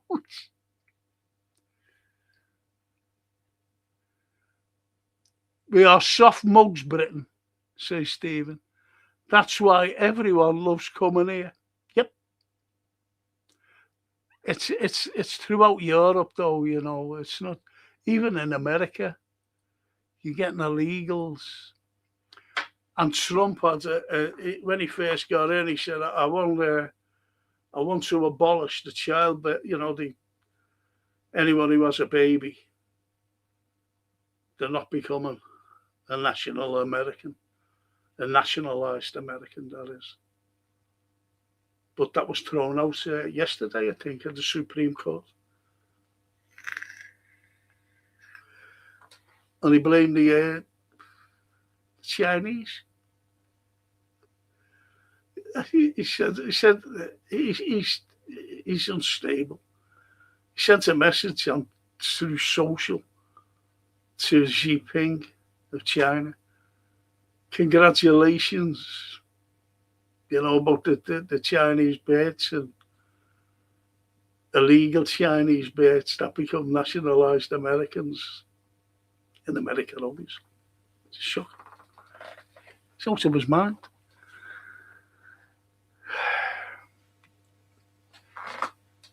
I reckon this man, if he's not impeached and taken out, right, I reckon he'll cause... I think he'll drop a nuke him. I really do. On Iran. That's how unstable this man is.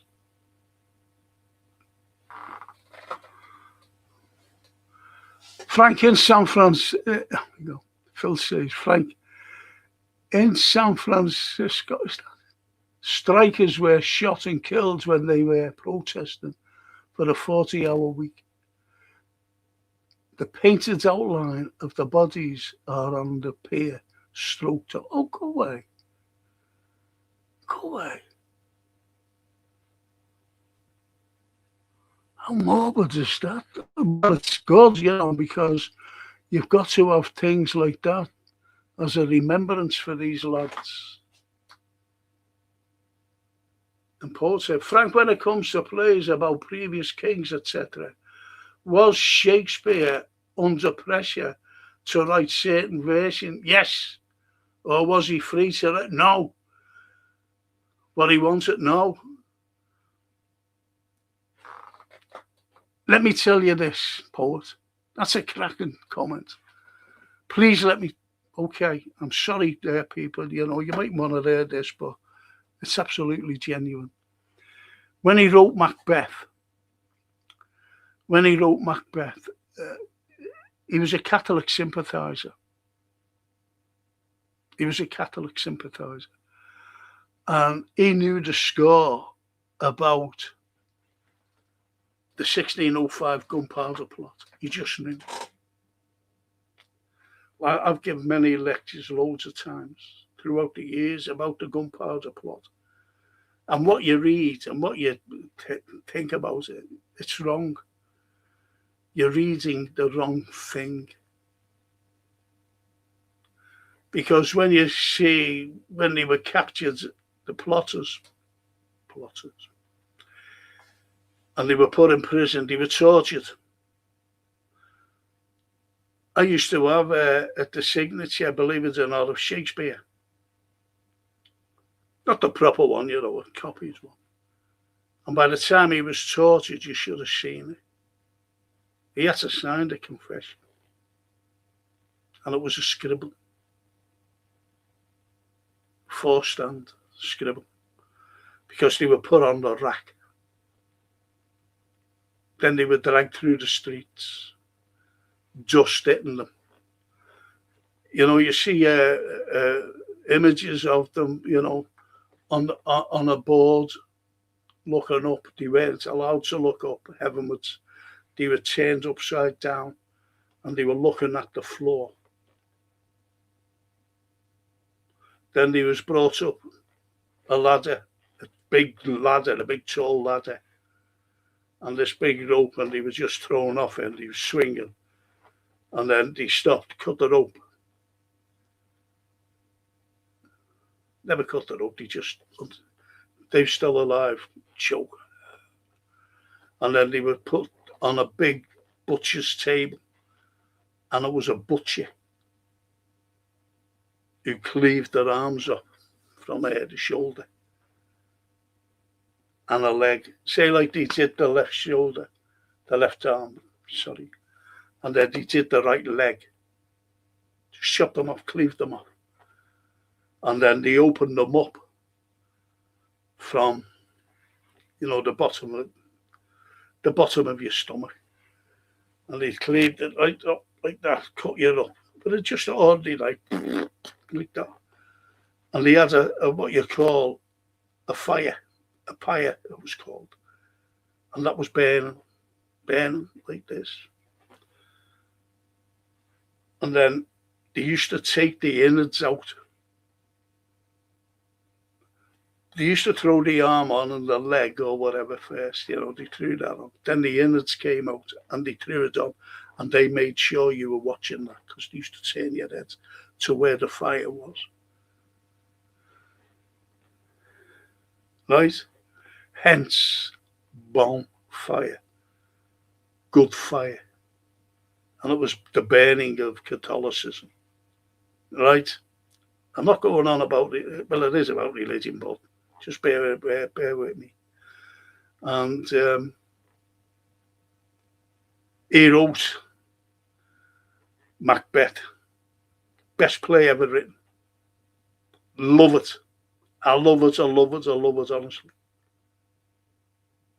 And what you have is Macbeth's tragedy speech. And I'll have to tell you what it's about. And it goes like this, Macbeth has just been informed that his wife, Lady Macbeth, is dead. My lord, the Queen is dead. And he says, she should have died hereafter. There would have been a time for such a word. Tomorrow and tomorrow creeps in the petty pace from day to day, to the last syllable of recorded time. And all our yesterdays have lighted fools the way to dusty death. Out, out, brief candle. Life is but a walking shadow, a poor player that struts and frets his hour upon the stage and is heard no more.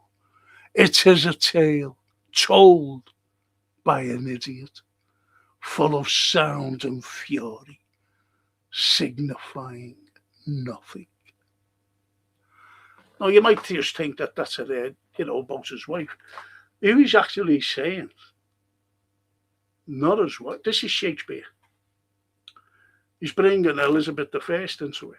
She should have died hereafter. Now, this is the 1605 gunpowder plot.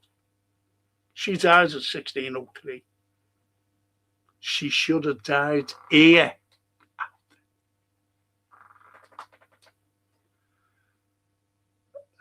And when he says to the last syllable of recorded time, no one's going to listen to that. No one's going to read that, the last syllable of recorded time.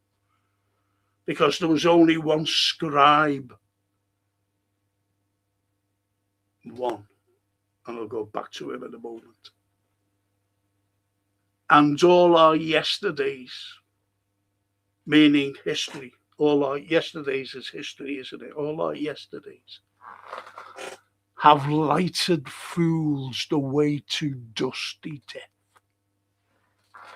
Remember when I said it, that they were put on a board, going to their deaths, face downwards, looking at hell, on the way to dusty death, as the dust was blowing up onto the faces. Out, out, brief candle. Life is but a walking shadow. Meaning, your life is like a flame on a candle, where you can just go, blow it out anytime. That's your life. Just extinguished. Life is but a walking shadow. What you get, the likes of spies and whatever, they're always in the shadows. It's a well-known saying, it's in the shadows. Or even murder is in the shadows. Just came out of the shadows.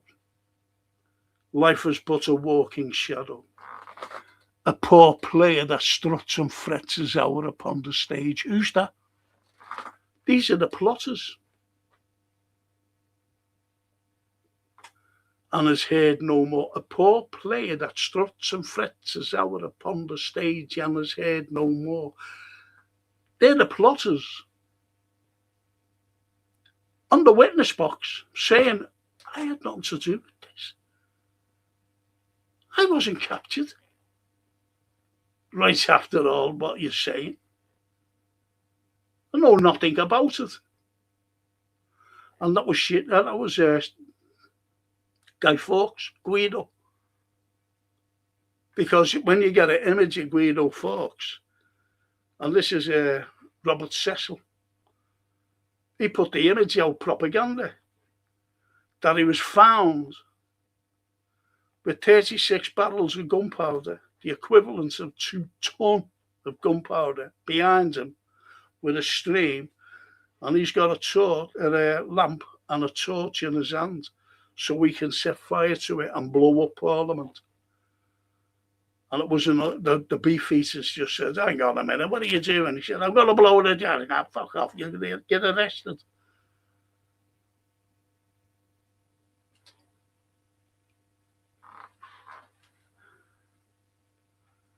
It is a tale told by an idiot full of sound and fury, signifying nothing. In other words, he's telling fucking lies. And this is Robert Cecil, because Robert Cecil, he didn't. He was the most powerful man in England, by the way. He didn't allow any scribe into the courtroom. He was the only one that took the confessions. So they all confessed that, wouldn't you? Tortured on a rack, tortured to death, but not to death. They will be finally going to the death. And that was Robert Cecil. So we took all the confessions. He wouldn't allow anybody into the trial, any writer, nobody. But the only person who went in and got in was William Shakespeare. Hence, it is a tale which is a story told by an idiot, which is Cecil, full of sound and fury, because he wanted to get rid of these people, signifying nothing. Because it was all lies, what he wrote. Because when you have, the plot, you have the plot there. There's a subplot. There's the subplot. Have a guess who the subplot was? The government. I'd love to do that with you one day about the gunpowder plot and see what you think. It was a subplot to get rid of these nasty people as they thought they were. I was in a documentary. I don't know what happened to it. Like, it was shown. And it was about the gunpowder plot. And I actually got to Hull Beach, where they filmed me. It's made up. It's made up. You know, it was in different locations. And I was with two aristocrats. One of them was the descendant of Everard Digby, who was the first plotter to be captured. And I was with this girl called Miranda. I forget her second name. Miranda. And she was the descendant of the leader of the plotters.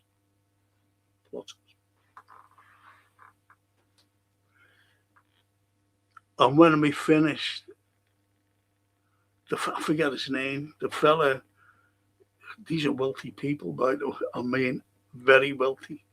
And they invited me down. He said, "Do you want to come down, stay at my place?"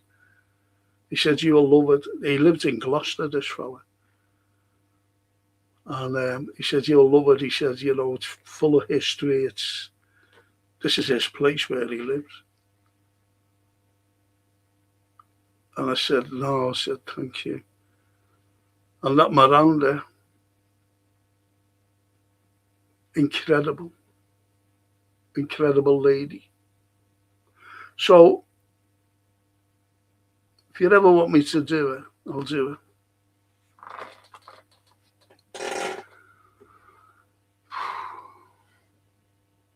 So he wasn't free to write poet. That's why he wrote the history, so that, you know, everyone will be, oh yeah, everything was great about you know, Henry V and that. But he used to put little snide remarks in about him that people didn't catch on to. The likes of Hamlet, which is outside the country. You know, people were made up with it, but he was really talking about England. Othello, outside England. Incredible. An incredible genius brain. Shakespeare. Good shout, that. And Phil says, Frank, the book about World War One, Left With You, goes into the great detail about who writes history. Yeah, I know. I'm being honest. I'm doing something, you see, and I haven't even picked it up. Being honest, I haven't picked it up because I'm doing something, and I've got a lot on my mind.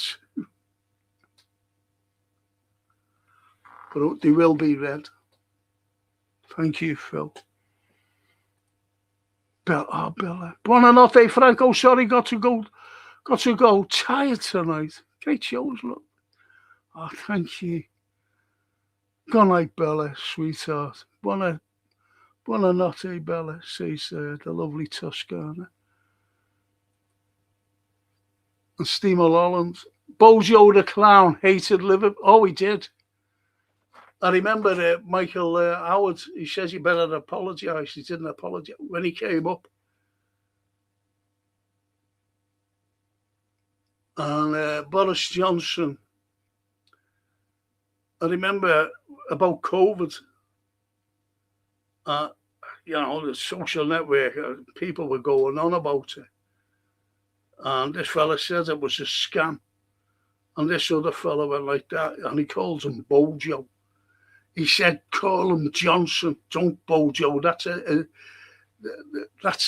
affectionate name he's been given, Bojo.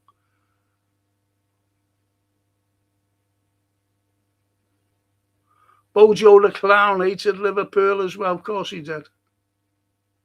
Like every other fucking story.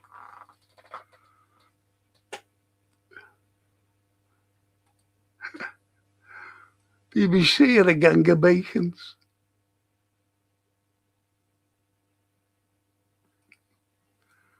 Thought you were going to say you were inviting Leo DiCaprio. He's a bit of a lad, to be honest, Leo. Not nice either.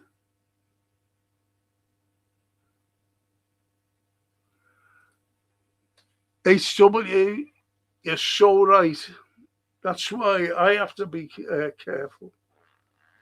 I really do. Well said. Well said, H. I don't know who you are, lad, but that's brilliant, though.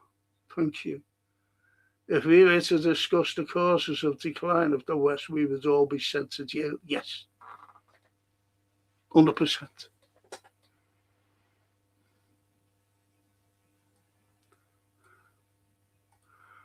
And Phil says, Frank, some Scousers I know confronted BJ at Beijing Olympics after they had said bad things about Liverpool. He and the security officer pooped their pants. There you go. He's an honourable man. And Phil says, can't tell the full story. I know you can't. You can't, Phil. Frank 2 assists for Gordon. He hardly got a man. Yeah, I know you mentioned that. Or someone did. I like that.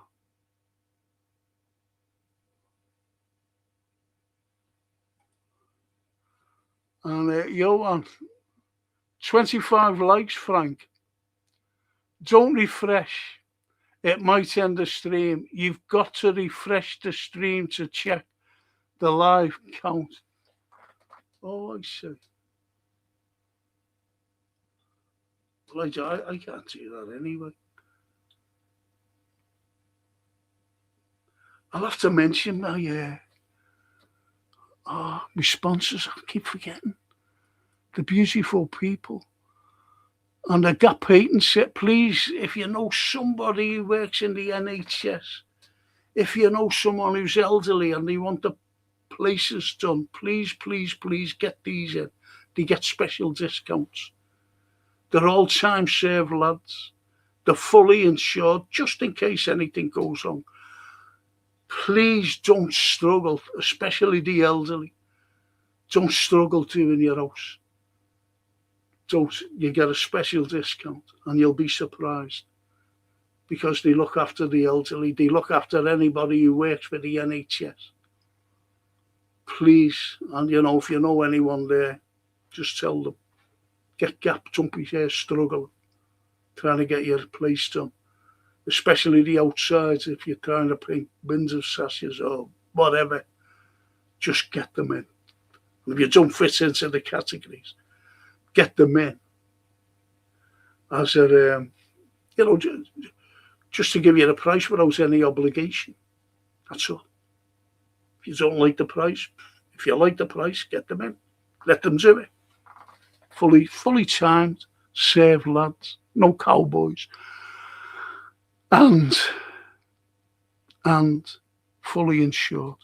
That's Gap Painting Services, sponsors of the Frank Carlyle podcast.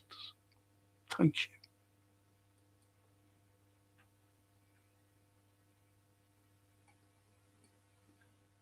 And Phil, Wirtz and Isak look bad in the World Cup. Liverpool well stitched.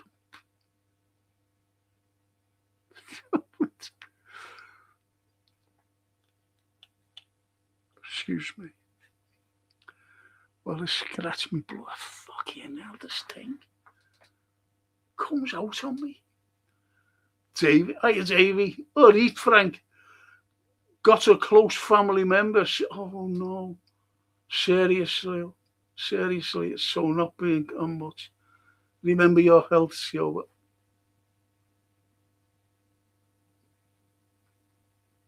Yes. Oh, Davey, I'm sorry, mate. Honestly, one of the lads has been on an American, Dennis Paparak, and his mother's, well, suffering from that horrible fucking disease, if you know what I mean. Oh, Davey. Davey's a Newcastle fan. Good lad. He's a good lad. Like our Johan, he's a United fan.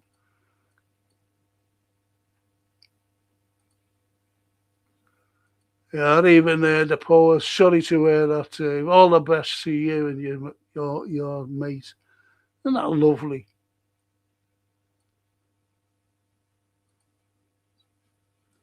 And Liverpool were robbed over Isak. And Wirtz, shame we can't get refunds on both players. Comes with a heavy heart. You're talking about stay. That's lovely. Dennis, I thought you'd gone, mate. Davey, safes up. Positive brainwaves heading your way from Florida. Isn't that lovely? From Dennis to Davey. Fuck, it's terrible. It's fucking terrible. When someone's ill. Toscana and Bella, they were ill. But everyone rallies around them.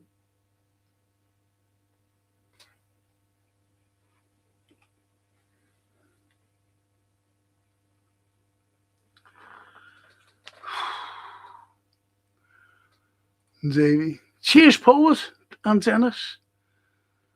Oh. We had as Yusuf, look. Long time no, an old Yusuf. I was talking on the phone to someone and I mentioned you. And it was over there, the sloop man. The Dutch cheese fella. And getting the sack. And you came on and went, Frank, I made up. Actually, like that. He said, I wanted to believe you, but I didn't believe you when you told us that he is going. I'm the only podcaster who said it, 2 weeks before, remember. The only one. And that's why I take no notice of these journos.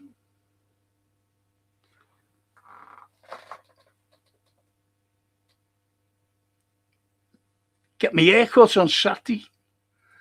and I'm going to get a cut short. Not like you know, like a crew cut or anything, but I'm going to get a cut short. I'm fed up with this mad head. And Stephen says, it's a shame we have a German in charge of the national football team. That's on a big wage packet. Who's anti-Liverpool FC? There you go.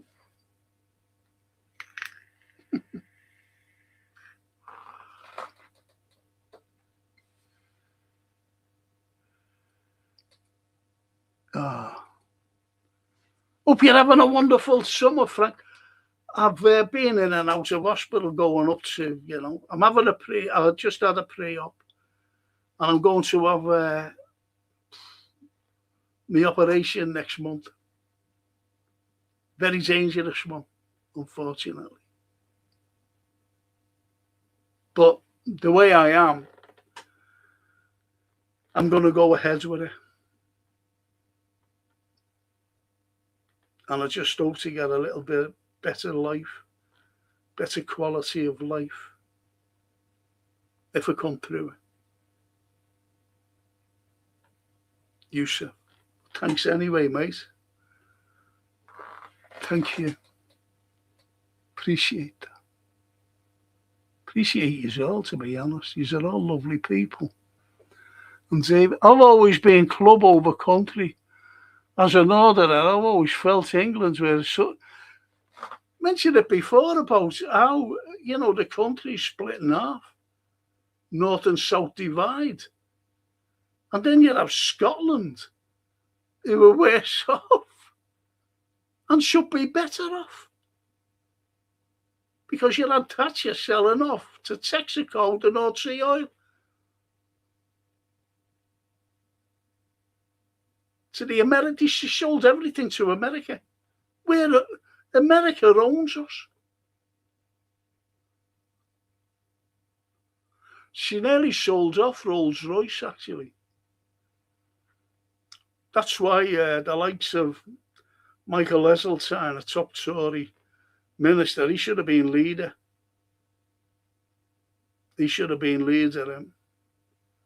And he walked out on the cabinet when we saw Westland, the helicopter place, with all the technology, everything.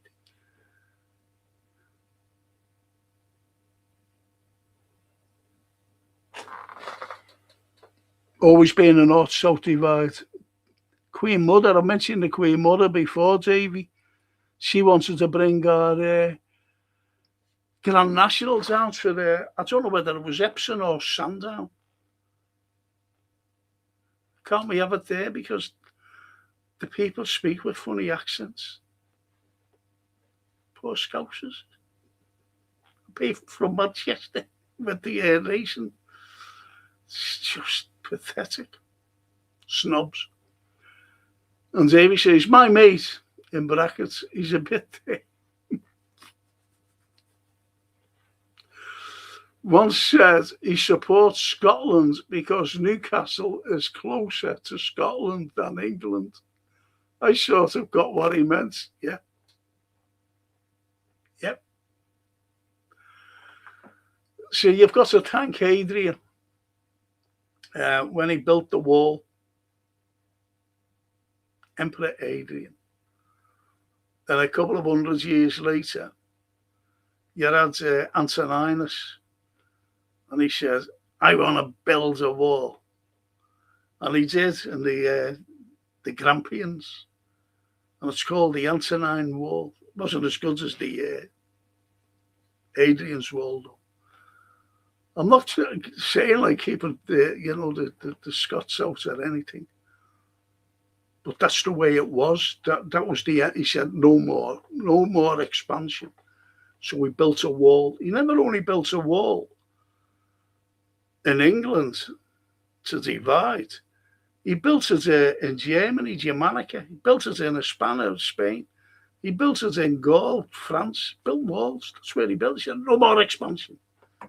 Got enough of this.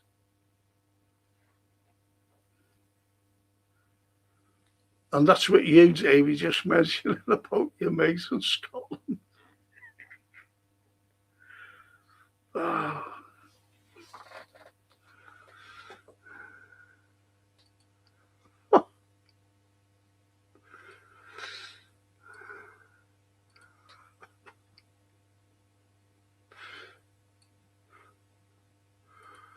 Stephen says, can't stand the England Brigades with their songs and as hate. It's coming home. Oh, no. It's in Scousers like that. The lightning seeds. Sang many times whenever there's a World Cup. It's embarrassing. Of course it is. It's coming home. It's coming home.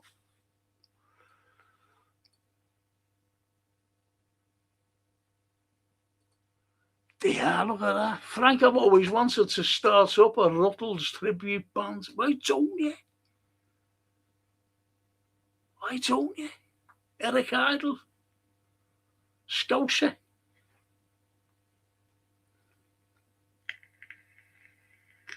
The Ruttles. Oh, what was his name? Oh, I forget his name. It's brilliant.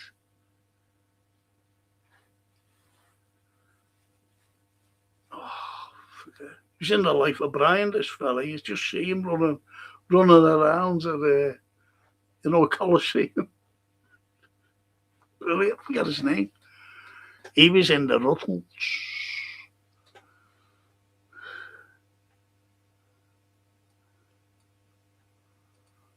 And Stephen said, looking forward to pre-season and looking forward to the season opener against Newcastle United. You'll never walk alone. I'm not Stephen.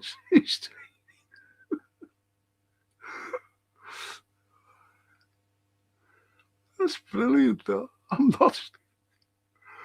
And Stephen says, come on, boys and girls, please support Frank's channel by hitting the likes button, please. You'll never walk alone. Thank you. Appreciate that. Honestly, I do. Steve. And Zena says, that's our hometown of Wayne, Michigan, just west of Detroit. There's a brief clip of us from last year too. Is that on there? I'll have a look at that. No, I'll tell you what I'll do. Say, I'm waiting for Jason to come and see me because I've got pictures and that. And one or two very short videos. And I want to show them on a, current affairs. I'll get to you, I'll see it. But I'll have them playing. I'll have that playing. That clip.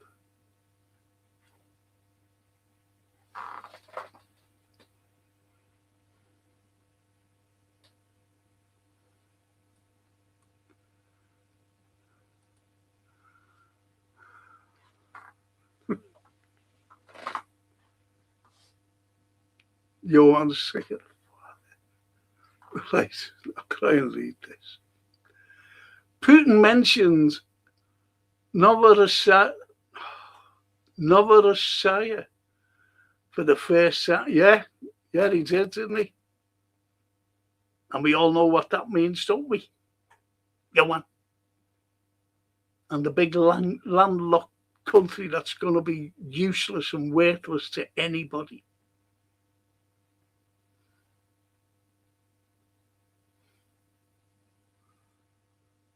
Oh.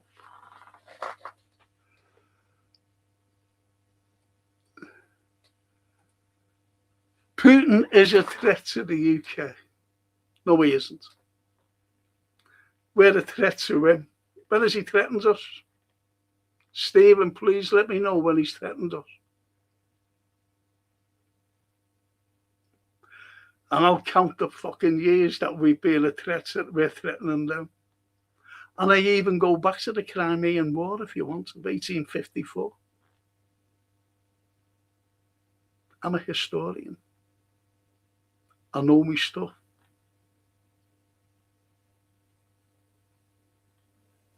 So let me know, Stay. Honestly, mate, you're a good res, you're a scouser, I love you. But let me know when he threatened us. or Russia for that matter, or the Soviet Union, as it was called, just let me know, please.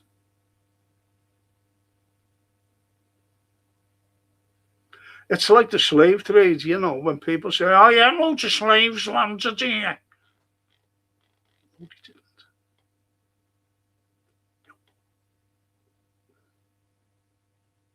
Prove it. I say, name one ship. Name me one ship in one decade that they came on. Can't do, because they didn't. Because they know that it gets looked up.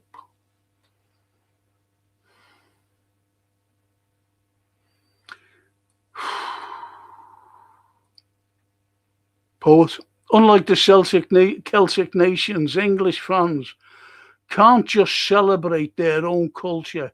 They can't get together without putting someone down. 10 German bombers, no surrender to the IR. Yeah, exactly. Exactly.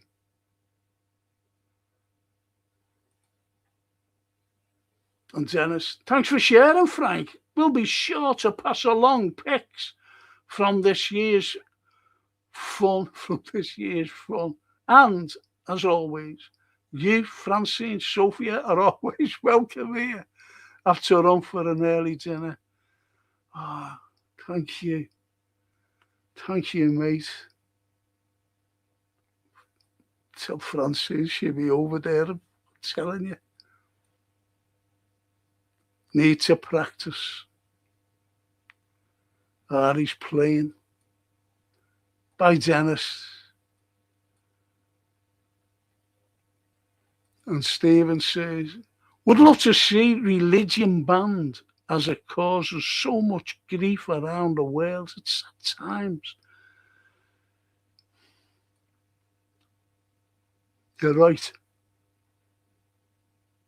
You're right, mate. Always being nice people from the Royals. I went, oh,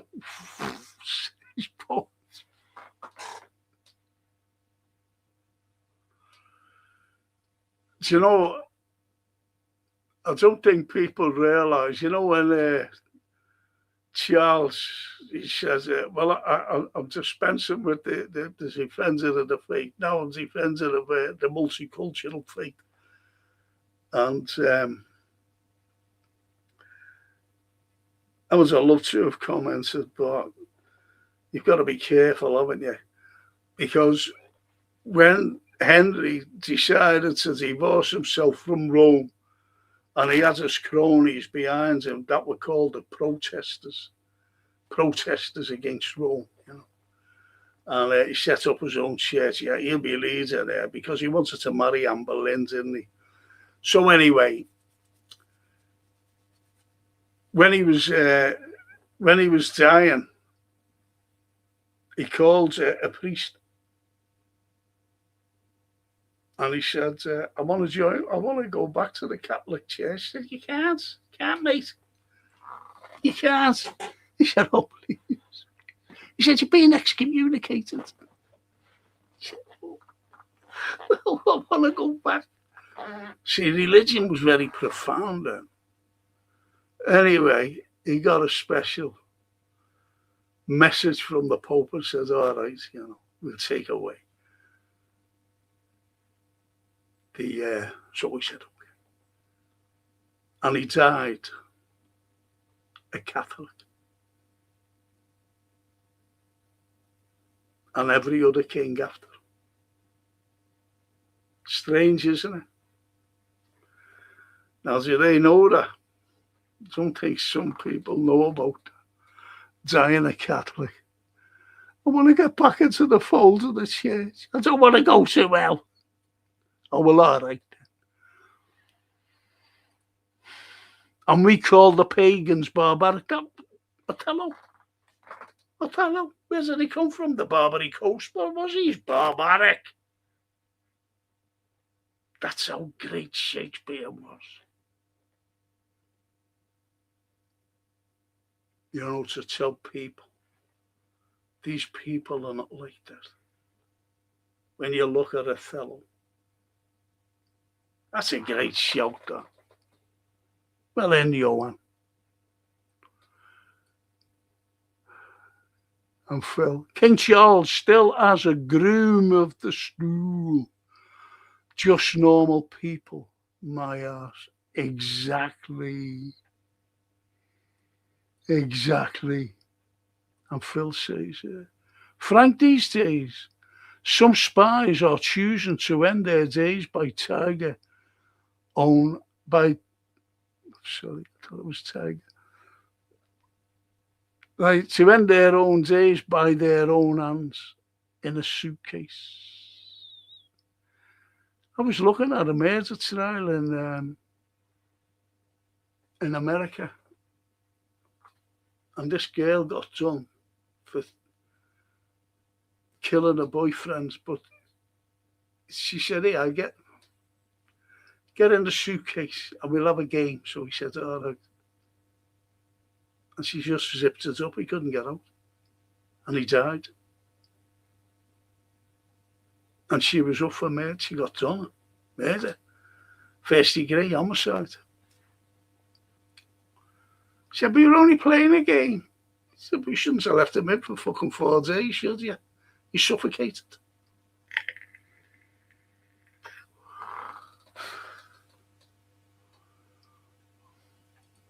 And the poet says, "Fascinating that, Frank. Defo have some what's that? Was that the Shakespeare thing, Macbeth or what?" Poet, because we'll be finishing soon, mate.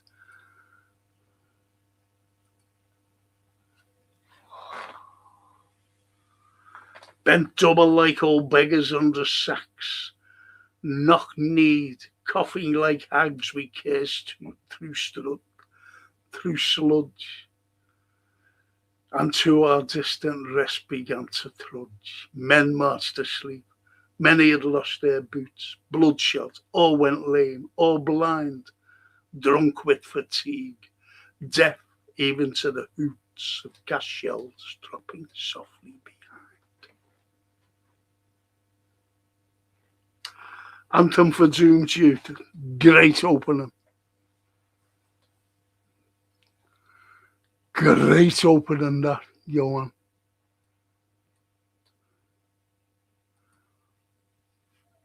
And Davy. Dad Joe. Elderly couple in church, she says, "I've just let out a silent fart. What should I do?" He says, "Change the battery in your ear."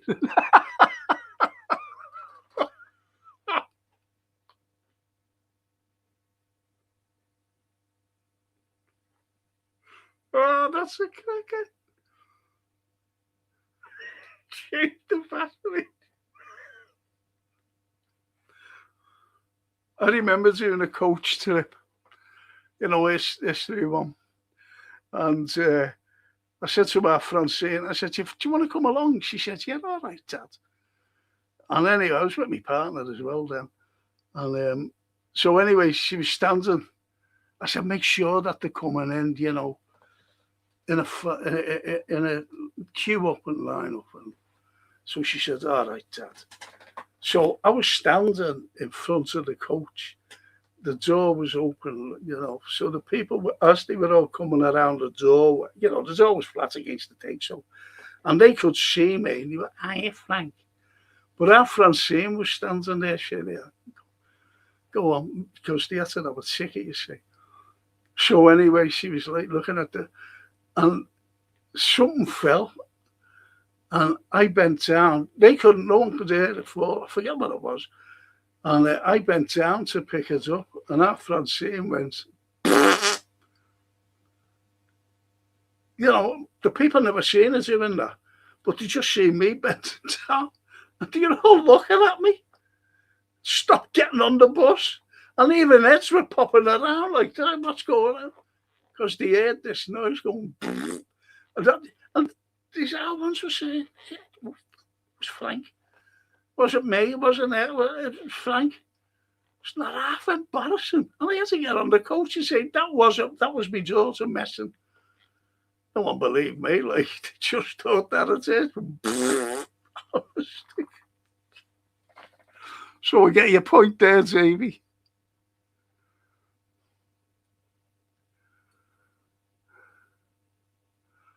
Oh, Johan. And there's the number, people, for Gap. Honestly, get them in. Don't struggle if you know any elderly. You know, you might have an elderly, you know, your parents or even your grandparents or even couple. Please get them in. National health workers. National health workers are like a cleaner as well, you know. Shout out to Gap Payton since my chat covered the number. Thank you to Mr. Andy Gamble for sponsoring our shenanigans. Is that what they are?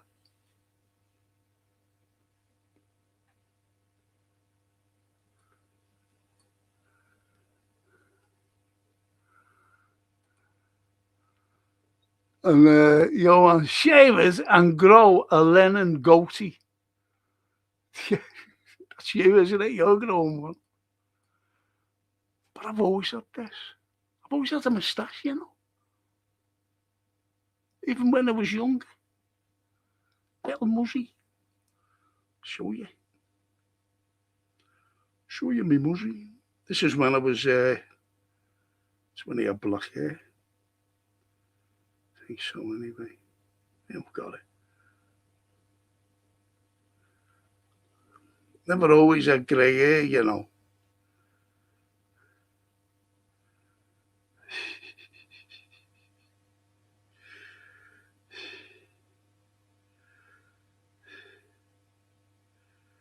I can't find it.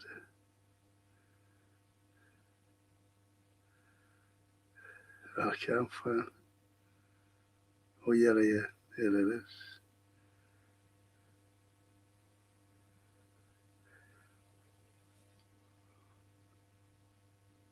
Yeah, look at that. That can't get me, can you? Yeah, there I am, look. Mad head, black hair. So I've always had a muzzy. And I've had this for years, though. How about that?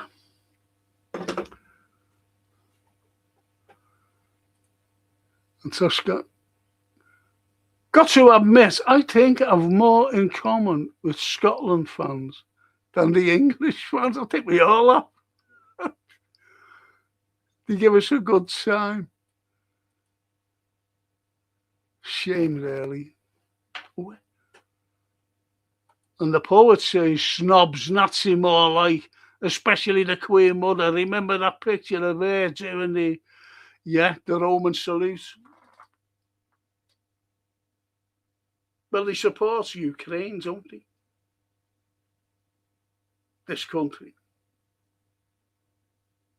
Giving them billions and arms.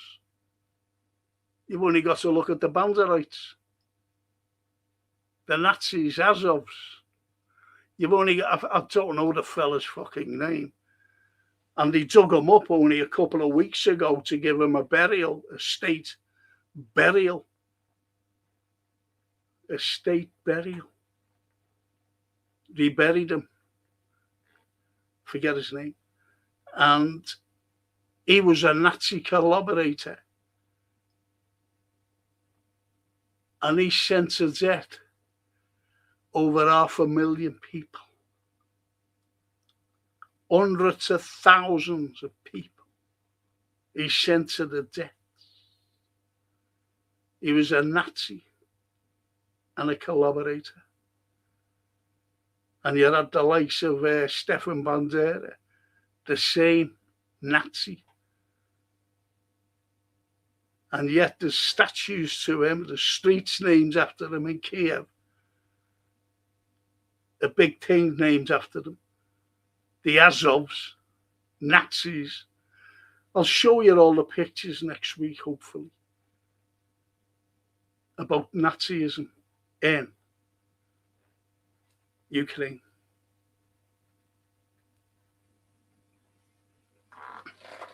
Unless you get fucking locked up and banned, that is.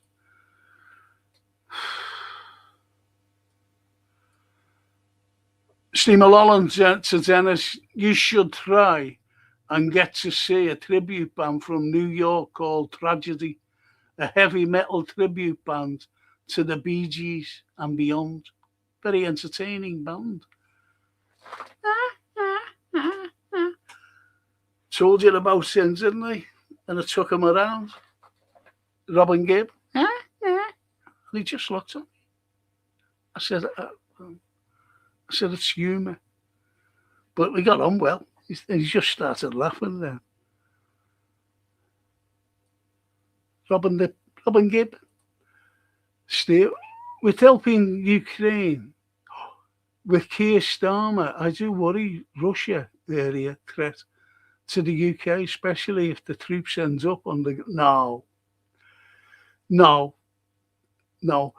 It's like...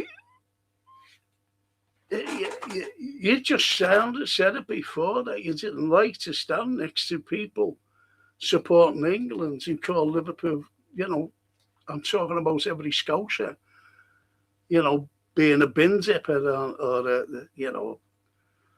a thug, anything, just despise Liverpool Scousers. And it's like, what would you do if someone went like that to you? I fucking hate you Scousers. You're nothing but fucking filthy fucking scum. You're all fucking bin dippers. You don't fucking work. You live off benefits. You're the scum of the fucking earth. What would you do? What would you do, Steve? You'd give him a belt on the nose, wouldn't you? And that's what we're doing to Russia. Stephen, believe me, mate, don't be fucking looking at BBC or ITV or reading the fucking Daily Mirror or anything, because that's what's giving you a load of bollocks, a load of propaganda. Please. Ukraine is the most corrupt country in the world. Believe it. The puppets for America during the proxy war, they wanted to try and destroy Russia. And so did the West. I'm talking about the European Union.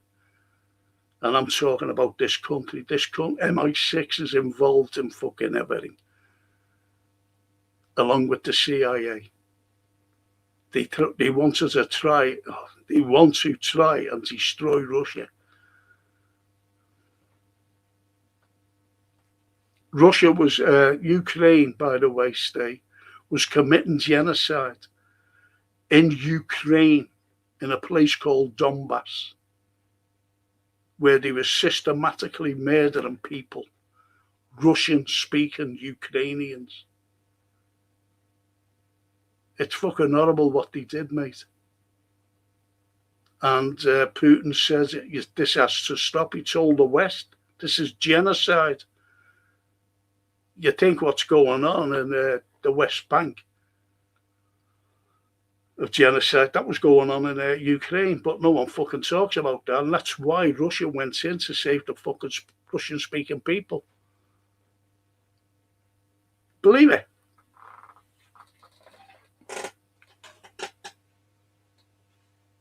Yeah, hello. And you want to stay Moscow. They don't care about Ukraine. They are busy dealing with China and India. I'm in Moscow. They don't care about Ukraine. They are busy dealing with China and India. And that's to Stephen. And Phil. Johan, wouldn't trust Indian government after the visit too. Yes, I'm glad you said that. I really am. I'm glad you said that and put it that way. Well said there. Well said, Phil. And I'm glad you didn't. I'm just fucking made up. You didn't. I remember Alex Salmond says the poet, Liverpool should come with Scotland if Scotland voted for an independence. I'd be right up that. Only thing is, I'd miss. It's the Premier League. Well, put it that way, we'd be winning the league every season, wouldn't we? Up in Scotland. No disrespect to Mr. B. But, well, he's a red anyway, so. You're right. Look, we've been called for everything about Scouse not English. But the people from outside Liverpool don't realise what we mean by that. And it's the history against the establishment against Liverpool, against the fucking North, all of the North, in all honesty. If the fucking North just said, fuck this, let's have our own government rather than Westminster. Go down to London and see what it's like. London's beautiful. Beautiful. But you can see the wealth there. No wealth up here. There's nothing. But that's for another time.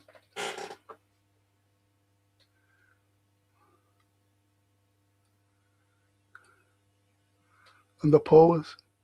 Shakespeare and the gunpowder plot stuff, Frank. Yeah, I'll do that for you. Definitely do that.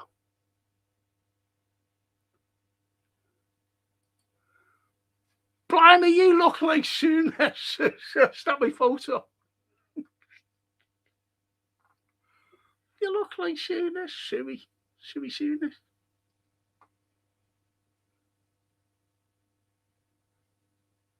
I don't know how I've done it there before.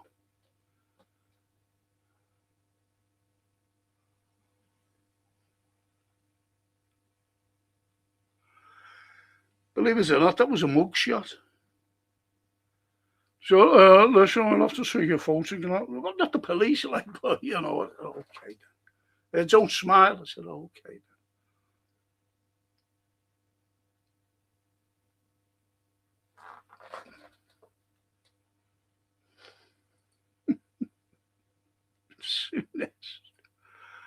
Frank looked like a tall Freddie Mercury if only he kept the book too.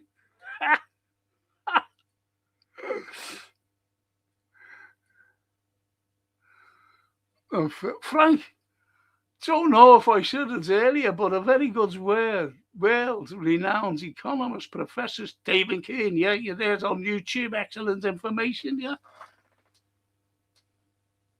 You're up, Phil.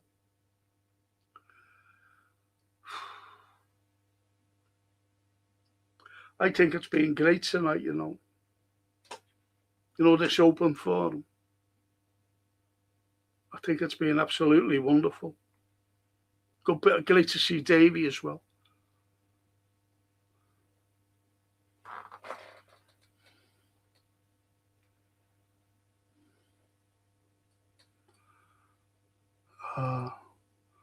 Reese, Gankani, everyone. Stay safe. Away the lads. You'll never walk. Isn't he lovely, that man? Isn't he fucking lovely? Newcastle lad. Thanks, Davey. And all our prayers and thoughts are with, your mate.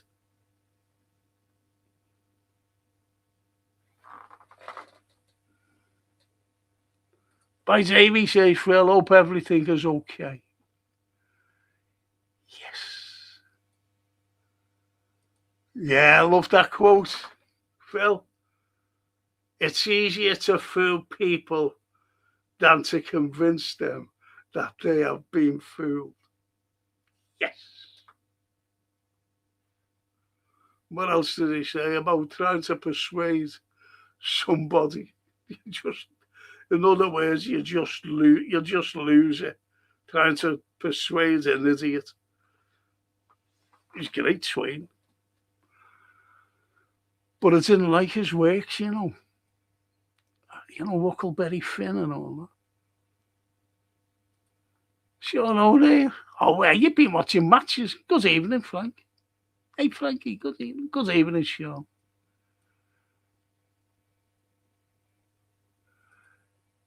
Frank, did you see Disclosure Day? I had it on there and I thought I won't watch it because, it's not like picture perfect, crystal clear. So I'll wait for it. I'm doing a film and TV. I'll tell you what I'll do with you. I'm doing the TV and film review tomorrow night, and I'll watch it. I won't watch it tonight because I've got to watch something later. So I'll watch it tomorrow after they get me results from what I had to go through. They're phoning me tomorrow with the results. So I'll do that. Sean O'Neill, mate. Good to see you. You've been watching the games, haven't you? And Phil says, Frank, we did have North-South War, yeah. The Battle of Watford, yeah. Ken Dodd, and a great routine about it. The Battle of, yeah, yeah, right. The Battle of Watford Gap. And no wonder you never watched the Game of Thrones. They called the Scottish and the Irish wildlings, as in creatures from beyond the wall. Never watched the Game of Thrones. Used to like Harry Potter, though. I think it would have gone on too long for me, though. I only like short series. Oh, of course it was. That's why I said I didn't like. Oh, you wouldn't. Coco. Certainly was. He came to Liverpool, and he couldn't believe it. He couldn't believe Liverpool. He went, "Whoa, what a place this is." I'll tell you who disliked Liverpool immensely. The fella who wrote Moby Dick. He said, "Oh, too many ruffians around here." And also, what's his name? He wrote the Scarlet Letter. He was an American consul. Fucking hell, his name's gone. He didn't like it as well. Liverpool. And Phil says they were, of their time, a book called Roughing It is worse, but in its time. Both. Eamon Melville, yes. Both. Yes, Nathaniel Hawthorne.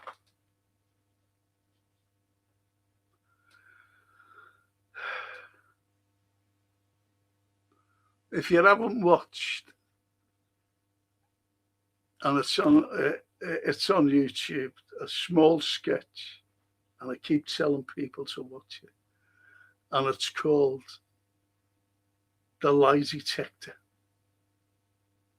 with Russ Abbott. Please watch it. You know what he says? I was only testing. Watch it. That's like that. Eamon Melville and Nathaniel Hawthorne. Thanks, boys. Thank you, Paul. Thank you. I need that. I need that you'd know.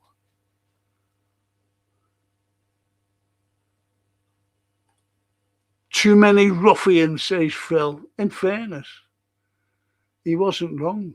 I don't think anybody's wrong. You're right. Too many ruffians. In fairness, he wasn't wrong. You're right. That's what but both of them said it. Both of them. Both Melville, long before Hawthorne. Melville, he just looks around. He went, "Whoa, hang on a minute." But he was always down by the docks. And Hawthorne, I'll tell you where he used to drink. Tell you where he used to drink. He used to drink in the post house, Northumberland Street.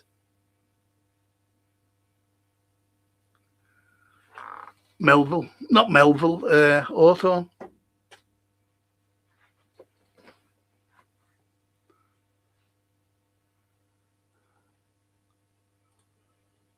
Especially Scotty Road back then. I leave my, hey, what's it brought up there? I live here now. It's only up there.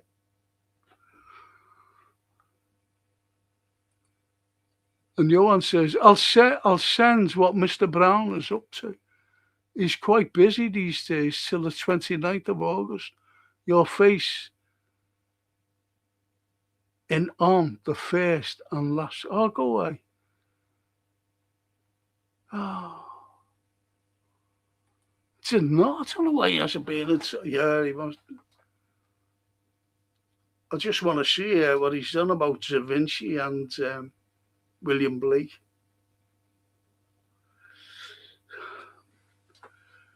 Yes, when I was a kid, got hit on the head with a golf club down Boundary Street. Says Phil. You have to like playing golf on Boundary Street, as you know. Very posh area in Boundary Street. Everyone was playing golf.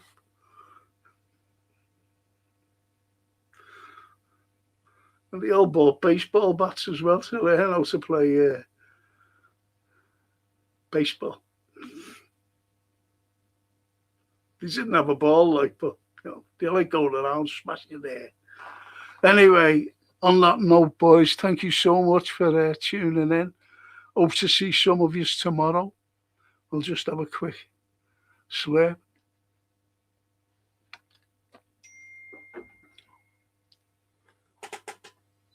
And hopefully see you tomorrow. But definitely next week we'll do the literature thing. But it just depends if England's are not playing, because I know people want to watch England.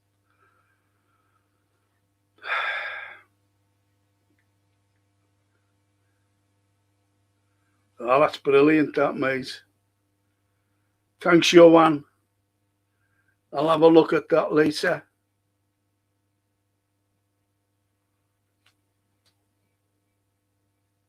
Mille grazie.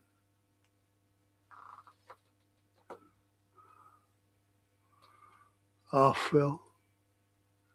Go like Frank and chat. Go like Phil. Like Frank and chat, says the poet. Poet, I want you to read Aurora Lee. And what Ray's Anthem for Doomed Youth as well. No. Not Anthem for Doomed Youth. I forget what it's fucking. Bent double like old beggars under sacks, knock knee, coughing like hags we curse through sludge. Tell you something, I'll forget the fucking title. Not Anthem for Doomed Youth. Is it Anthem for Doomed Youth? Forget.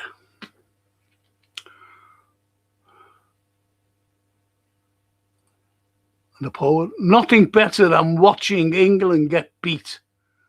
You must know that, mate. Yes.